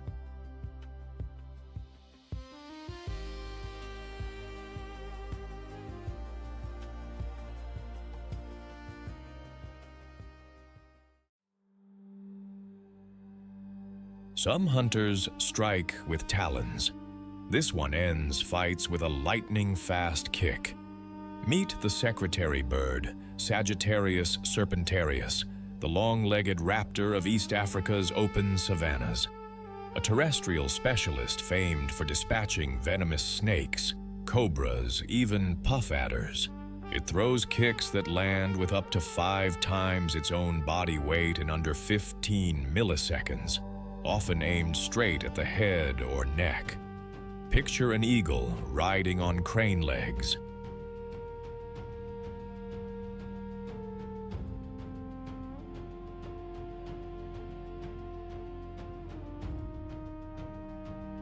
Standing around 1.2 to 1.3 meters tall with a 2-meter wingspan, the secretary bird wears slate gray and white plumage, black flight feathers and shorts, and a pair of elegant tail streamers that trail like punctuation. A bare orange to yellow face sits beneath a spray of black quills behind the head, an old-world flourish that inspired the name.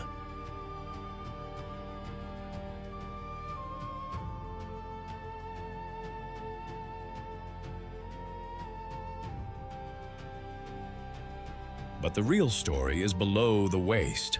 Extraordinarily long, scaly, horn-covered legs clad in tough keratin scutes, built to take impacts and deliver them back.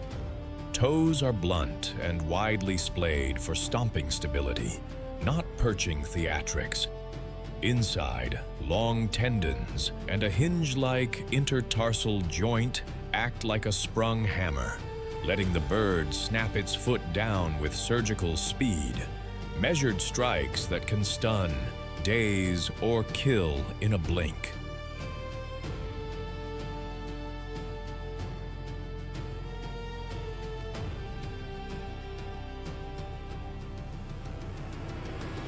Height keeps vital organs above a snake's strike zone. Armor-like scales blunt fangs that do land. Broad wings give short, explosive lift to pounce, while thick lashes and a nictitating membrane shield the eyes when dust and danger fly. The result is a purpose-built ground raptor, tall enough to see trouble, fast enough to end it. Dawn is walking time.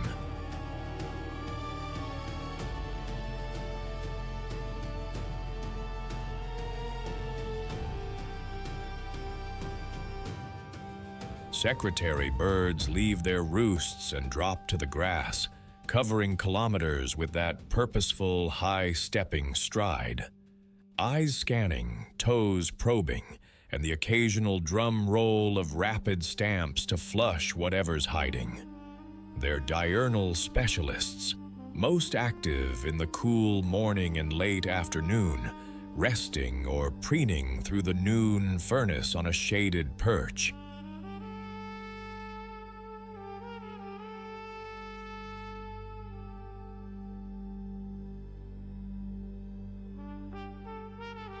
The menu is whatever the savanna serves: snakes, lizards, rodents, hares, young birds, and swarms of big insects after rain or fire.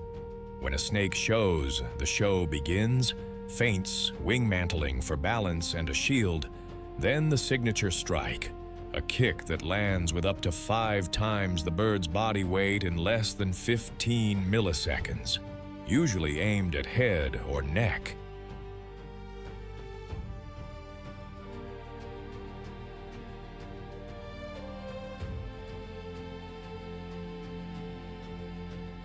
Big serpents get dazed with repeated blows, pinned, then grabbed behind the skull with a precise beak jab.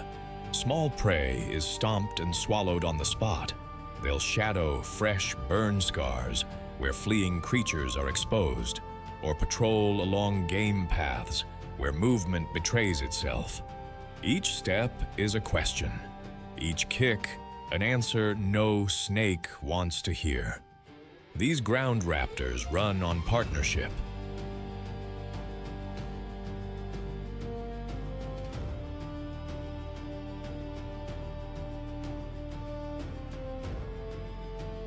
Secretary birds form long-term monogamous pairs and hold spacious territories, often tens of square kilometers, patrolled on foot and defended with aerial displays, wing spreads, circling, and a rattling, croaking call you feel more than hear. Pairs often forage in loose tandem, 10 to 50 meters apart, flushing prey toward each other with the kind of non-verbal coordination that comes from years of walking the same lines.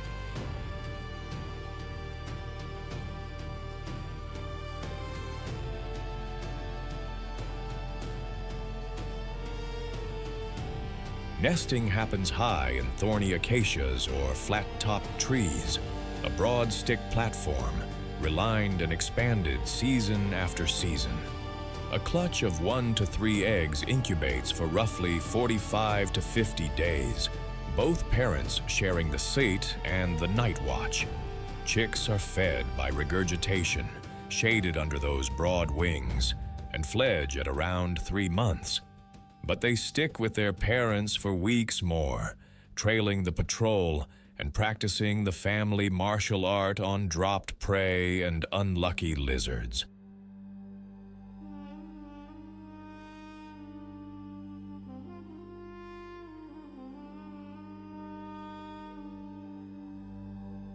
Around the nest, they're fearless. Jackals, crows, even eagles get met with flared wings and that piston kick. Partnership, patience, and precision hold the household together. On the savanna's front line, the secretary bird is a specialist that keeps trouble in check. As a terrestrial raptor, it suppresses populations of venomous snakes, puff adders, and cobras included, along with rodents, hares, lizards, and bursts of big insects after rain or fire.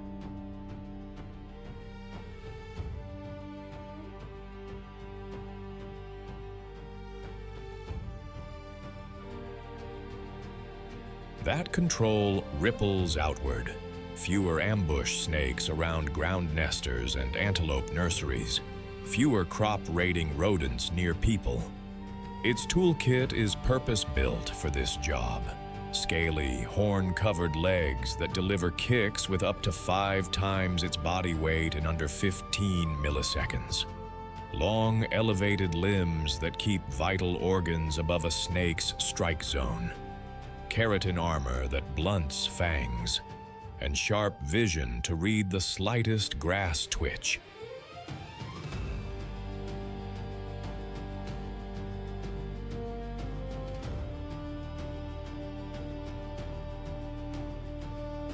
Wing mantling steadies the body and shields the face during close combat, while an efficient, high-stepping gait lets it patrol vast territories without wasting energy. Dependent on open grasslands, it now faces shrinking habitat, fencing, and power line collisions, pressures that have pushed it toward endangered status. When predators attack, this bird answers with poise and precision, elegance turning into impact.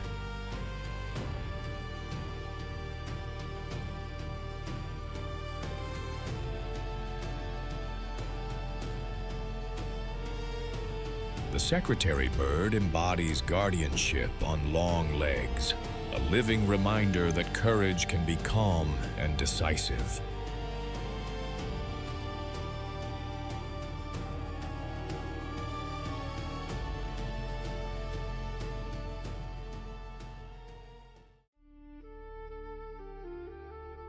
When the chase ends, the sky takes over. In the hush after a kill, dark sails spiral down like a verdict.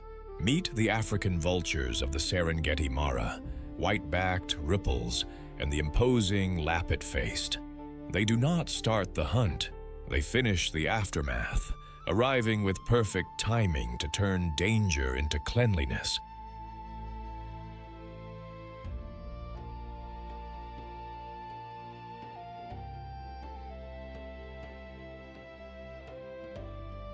Built for patience and precision, vultures wear earth-toned plumage that blends with sun-baked grass, sooty browns, sandy buffs, a pale saddle on whitebacks, and the lappet-faced's stark, wrinkled pink mask that looks like authority made flesh. Their most famous feature is practical, not pretty. A bare head and long, featherless neck that slip deep into carcasses without collecting grime, then bake sterile under the sun.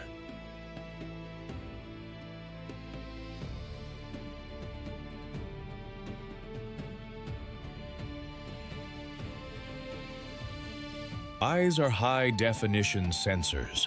From kilometers away, they can read the language of motion, circling birds, a twitch of dust, the glint of exposed hide.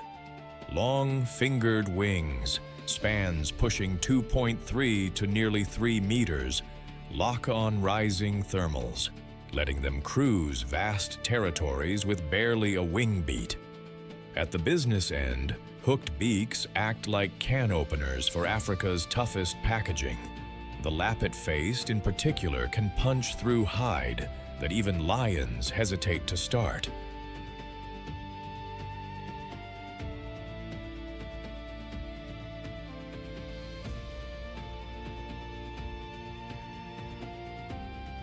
Their feet are not raptor talons but sturdy walking gear, perfect for crowd control around a carcass, while a fortified crop stores meat and a caustic stomach acid neutralizes pathogens that would fell almost any other animal. They wait until the dust and growls fade, then descend, silent, methodical, and absolutely essential. From a bare branch, they watch like magistrates, reading the grass for verdicts.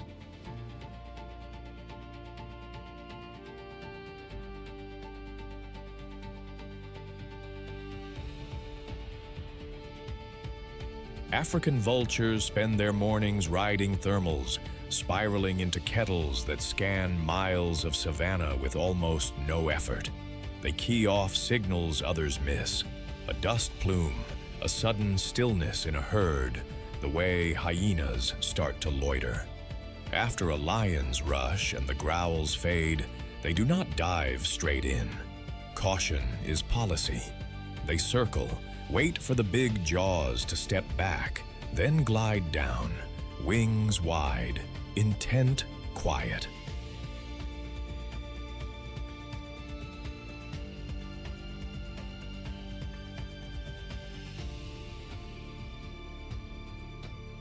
The lappet-faced often lands first to punch a door through hide. White-backed and ripples flood in behind, heads vanishing into the red. Feeding is fast, focused, and surprisingly tidy. A hop shuffle around the carcass, quick jabs of the hooked bill, a hierarchy enforced by sidelong glare and wing spread. Between bouts, they sun with wings outstretched, baking their bare heads and disinfecting what the job demands they touch.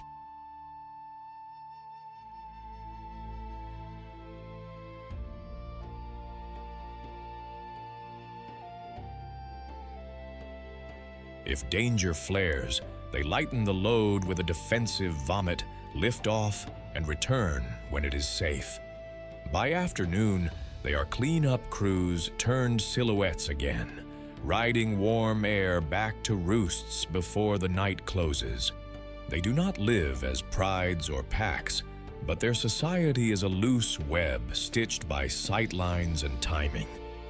Most African vultures form monogamous pairs.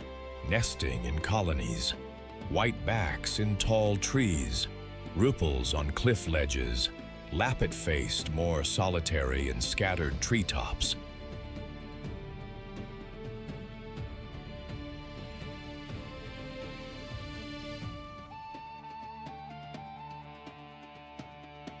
One egg is the rule. Both parents incubate for nearly 2 months and feed the chick by regurgitation for many weeks after fledging. A long apprenticeship for a life lived on the wing. Away from nests, gatherings form and dissolve around thermals and carcasses. At the table, size sets rank. Lappet-faced dominate with sheer presence, while the more numerous white-backed and high-flying ripples press in, hissing, grunting, and mantles spreading to claim a slot.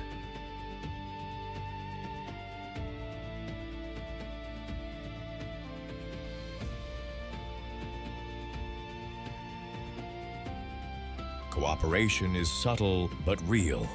Information moves through the sky. One bird stoops, others read the angle and follow. Even hyenas watch those spirals like road signs to dinner.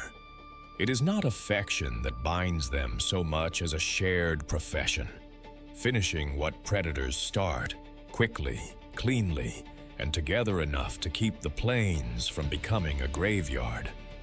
They do not start the hunt, they close the case.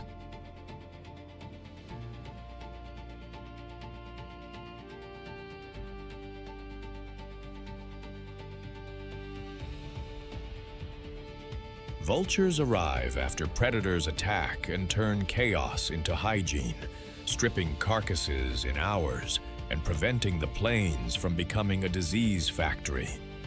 Caustic stomach acids neutralize nasties like anthrax and botulism. Bare heads and long featherless necks keep them clean even when they work deep inside rib cages. Hooked beaks, especially the lappet-faceds, open hides that even lions hesitate to pierce, creating access for smaller scavengers and speeding the nutrient cycle back to grass.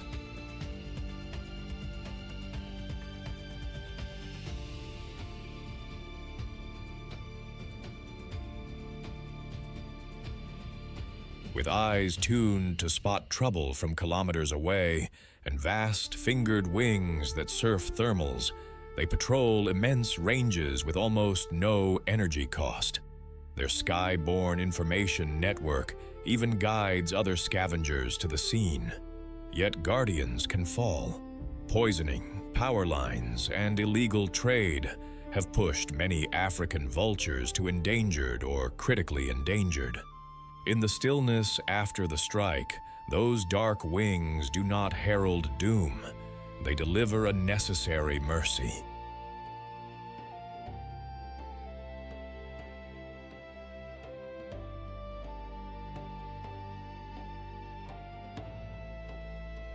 Not icons of death, vultures are the quiet custodians who keep the living world from drowning in it.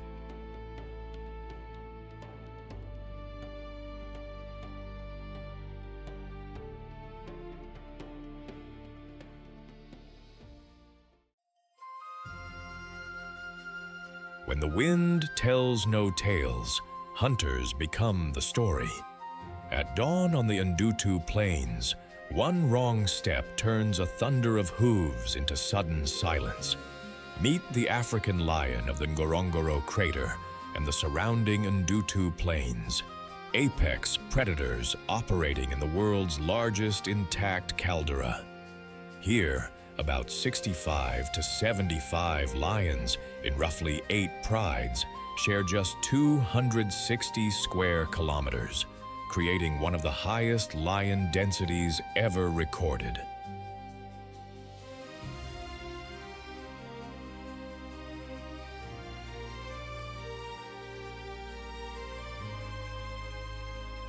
Painted in sun-baked tawny, the lion is power sculpted into motion.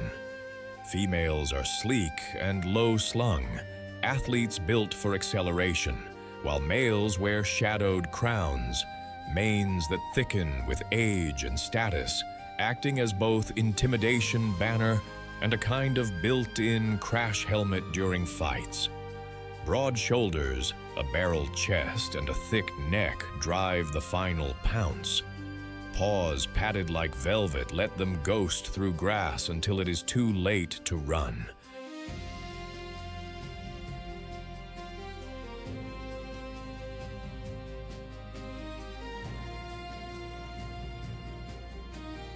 Inside each paw, retractable claws stay razor keen for that split-second grapple, and 8-centimeter canines slide into place like living daggers. Golden eyes are tuned for twilight, rich in rods for superior night vision, while swiveling ears sift the savanna's whispers to locate a single misplaced hoofbeat. A whiskered muzzle maps the world. A rough, sandpaper tongue strips meat to the bone. Even the tail ends in a dark tuft, flicking like a semaphore to coordinate the charge.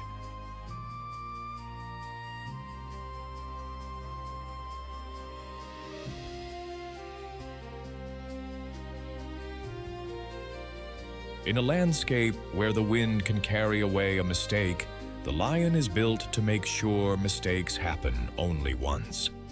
Hunting here is a choreography of patience. On the Ndutu Plains, a team of lionesses begins tracking blue wildebeest at twilight, ghosting along the wind's good side, so their scent never reaches the herd.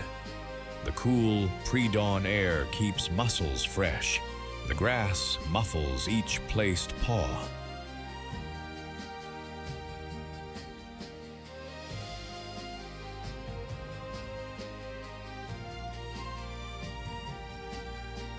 They crawl low, spread wide, and let eye contact, tiny tail flicks, and the hush of experience do the talking. When the moment comes, silence snaps, an explosive rush, the herd erupts, hooves drum, dust blooms. Most escape, but confusion is a hunter's ally. One unfortunate animal is cut from the mass and pulled down with a muzzle clamp and the crushing weight of tawny bodies. After the chaos fades, the prize is dragged to cover.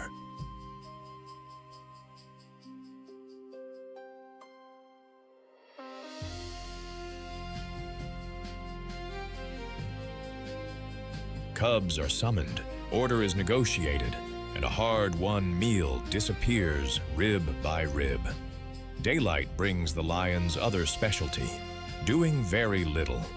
They sprawl in crater shade, groom, digest, and save energy for the next honest attempt, because most hunts fail, even for apex predators. As evening cool returns, they rise, regroup, and read the wind again. In this caldera that feeds life year-round, their schedule is written in shadows.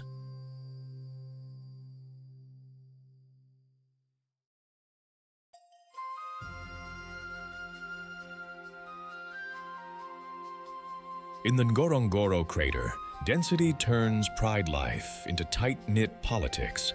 Around 65 to 75 lions, spread across roughly 8 prides, share just 260 square kilometers.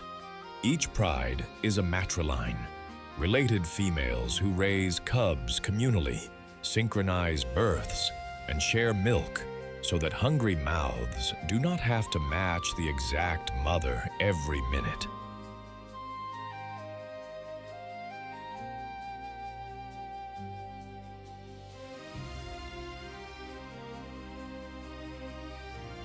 Lionesses are the core and the hunters.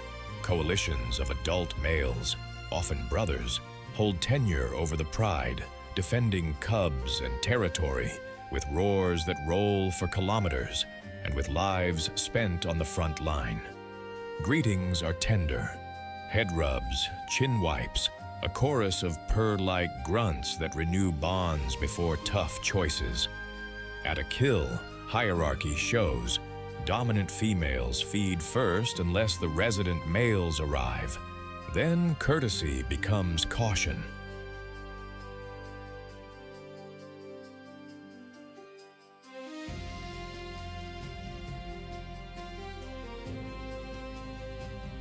Young males disperse around 2 to 3 years old, forming their own coalition and testing neighboring rulers. Takeovers can be brutal, and cubs from the previous reign may not survive. Yet cooperation is the thread that holds it together. Coordinated hunts, shared vigilance, and the instinct to close ranks when danger or opportunity moves on the wind.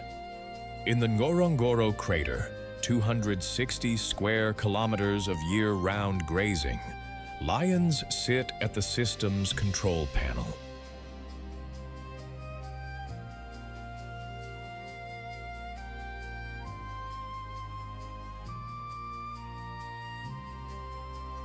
As apex predators, they regulate large herbivores, culling the weak, the sick, and the unlucky, which keeps wildebeest, zebra, and buffalo populations in balance and the grasslands from being overrun. Each kill becomes a pulse of energy. Hyenas, jackals, vultures, and even soil microbes take their share, returning nutrients to the plain.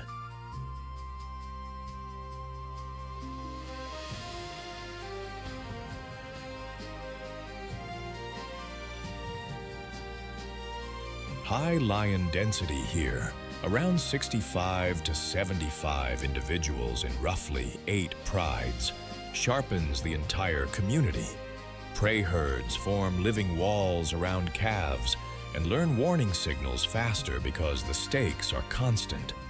Lions adapt by reading the wind, favoring twilight and pre-dawn when cool air hides their scent, and hunting cooperatively to tip the odds. Regionally, lions remain vulnerable, reminding us that even rulers can be at risk beyond protected rims.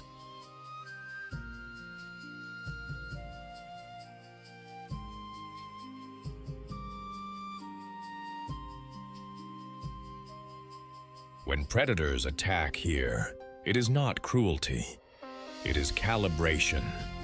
The lion embodies the stern mercy of nature, a symbol of balance that reminds us every chase, every roar, keeps the savanna honest and alive.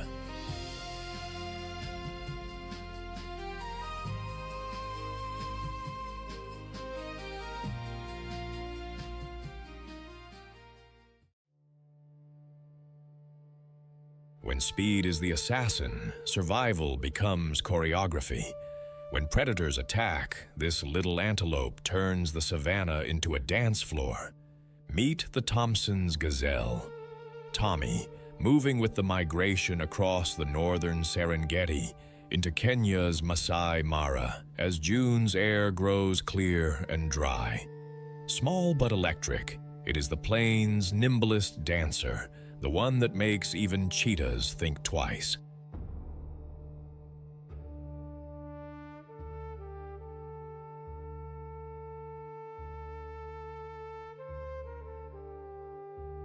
Painted by the grasslands themselves, a Thompson's gazelle wears tan along the back, a crisp black flank stripe, and a bright white belly and rump that flash like a signal flag when it springs away. Males carry lyre-shaped, strongly ringed horns. Females have shorter, slimmer versions, or sometimes none at all. Large, dark eyes sit high and wide, granting a panoramic watch on trouble, while satellite dish ears filter whispers from the wind.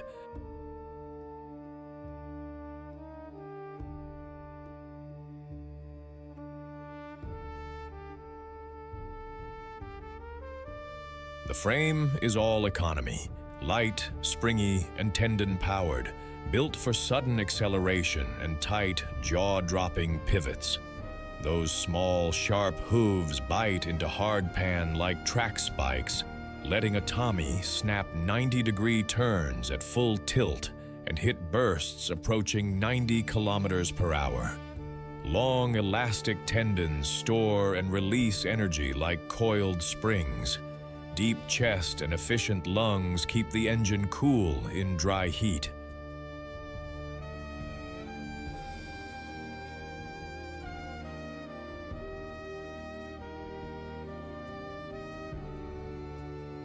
The coat's straw gold tones blend perfectly with July's brittle grasses, and that bold side stripe breaks up the outline at a glance.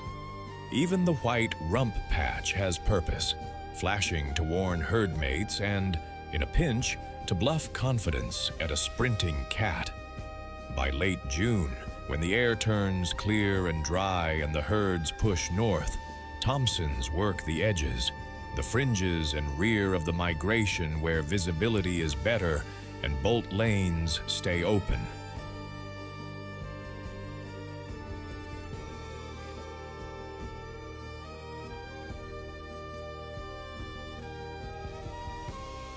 Dawn is breakfast and reconnaissance.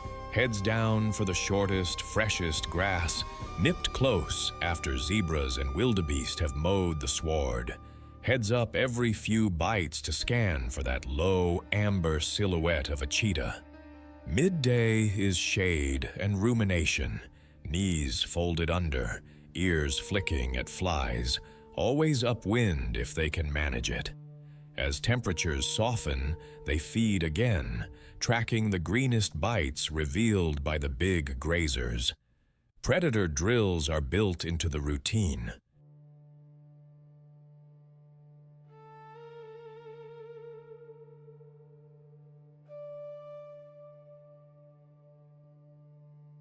A Tommy may freeze, tail twitching, then explode into motion, stiff-legged stots to broadcast fitness, followed by zigzags so tight they seem to defy physics. Small, spike-like hooves punch grip into hardpan. Sudden pivots leave dust and doubt in a chaser's mouth. Alarm snorts ripple through the band, white rumps flash, and the herd flows like poured water to higher ground. When predators attack, this is survival by choreography. See first, signal fast. Sprint smarter than the cat can plan.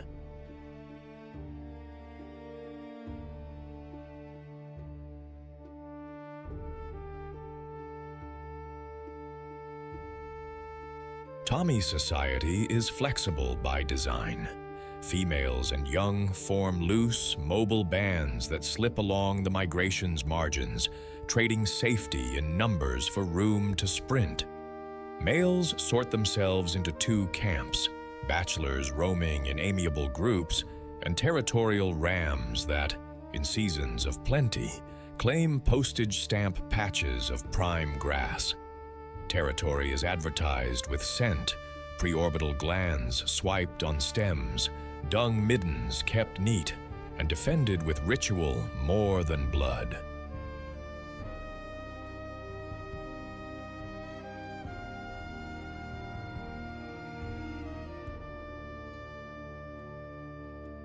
Rivals posture side on to show that bold flank stripe, clash horn to horn, then return to grazing as if they merely argued about table manners. Parenting is stealthy devotion. A newborn spends its first weeks hidden in the grass, flattening at the faintest alarm, while the mother returns silently to nurse several times a day.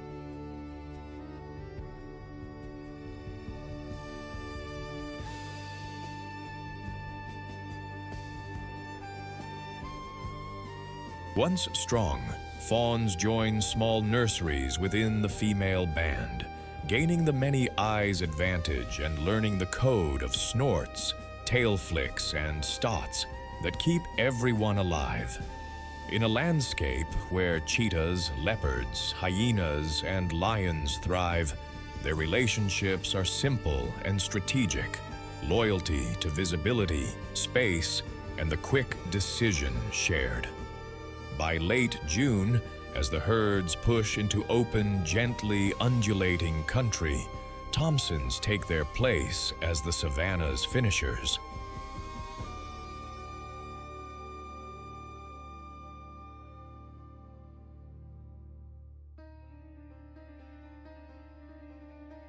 Zebras knock down the coarse stems, wildebeest mow what is left, and Tommies clip the lawn to a tight green, triggering fresh regrowth that feeds everyone from hare to topee.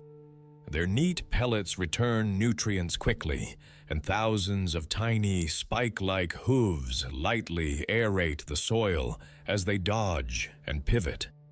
They are sentinels, too.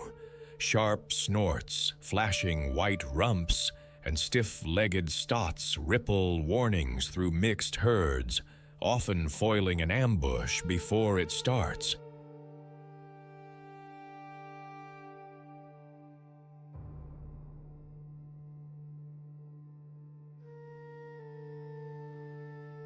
As prey, they power cheetahs and leopards and shape their tactics, an evolutionary arms race measured in meters and milliseconds. Adaptations seal the deal: panoramic vision, wind-catching ears, cryptic tan coats with a bold flank stripe, elastic tendons for explosive acceleration, small sharp hooves for razor-tight turns, and a frugal water budget drawn from dew-fresh grass.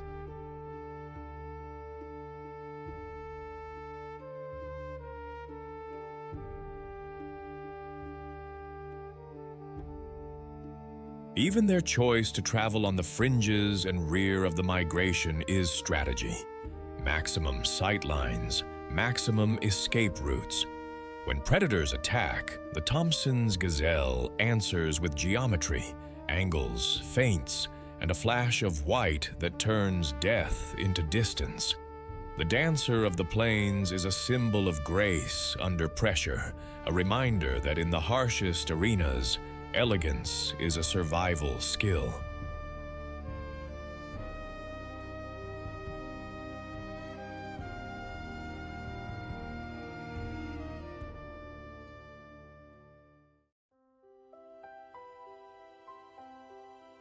Storm heat leans on the plains. Dust hangs, the river sweats brown muscle, and the bank trembles under hooves. 100,000 hearts weigh a single decision. Across the water, the promise of grass. Between, silence shaped like jaws. The first wildebeest steps. 1, 2. The herd pours. Water detonates. Spray, horns, panic. A log is not a log. Nile crocodile. It rises with ancient patience, mouth opening like a gate to the past.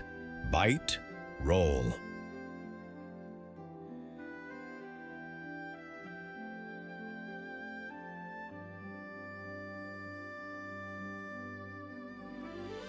A calf vanishes in a bloom of bubbles. Another finds footing on a hidden stone and staggers on, lungs burning, eyes white with the mathematics of survival. On the far bank, lionesses flatten in the thorn. Tails tick. They read the flow, pick the weak, then explode from shadow. One missteps in mud, another corrects, and a zebra kicks like a piston, buys 3 seconds for a friend.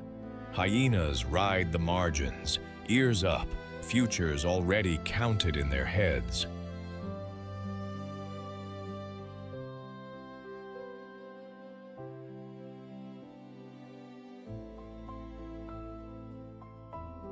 Overhead, a fish eagle carves the air, and marabou storks stand like undertakers too polite to look away. Some make it. Many make it. Not all. The river keeps its tithe. The grassland pays it forward. Those who climb the far bank shake off the weight of water and fall into a trot that looks like relief. The pride eats. Crocodiles sink into silence. Vultures coil down to finish what was started. Nothing is wasted. Not here.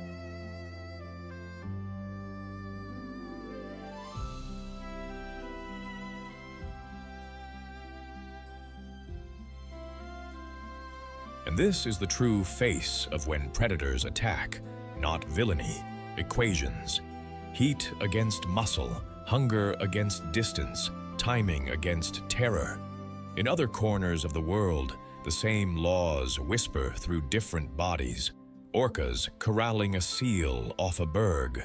Wolves dividing wind and elk on snow. Falcons turning gravity into a blade over a city roof. The methods change. The stakes do not.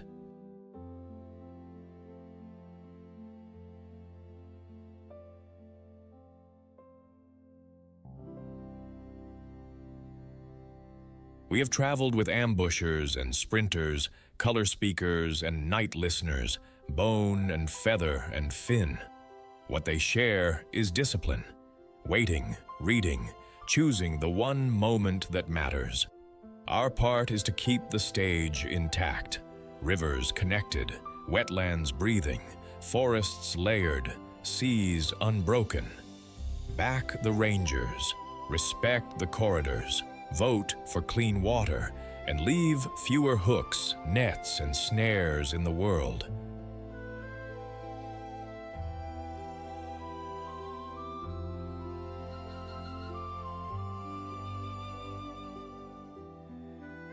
If this journey moved you, tap subscribe, drop a like, and tell us in the comments which hunt stunned you most and where you are watching from. Share this with someone who knows the sound a heartbeat makes when a river begins to boil. The episode ends, the calculus continues. Night folds over the plains, and the first stars light 1,000 quiet decisions. In the dark, hunger and hope keep walking, and the wild writes its next line.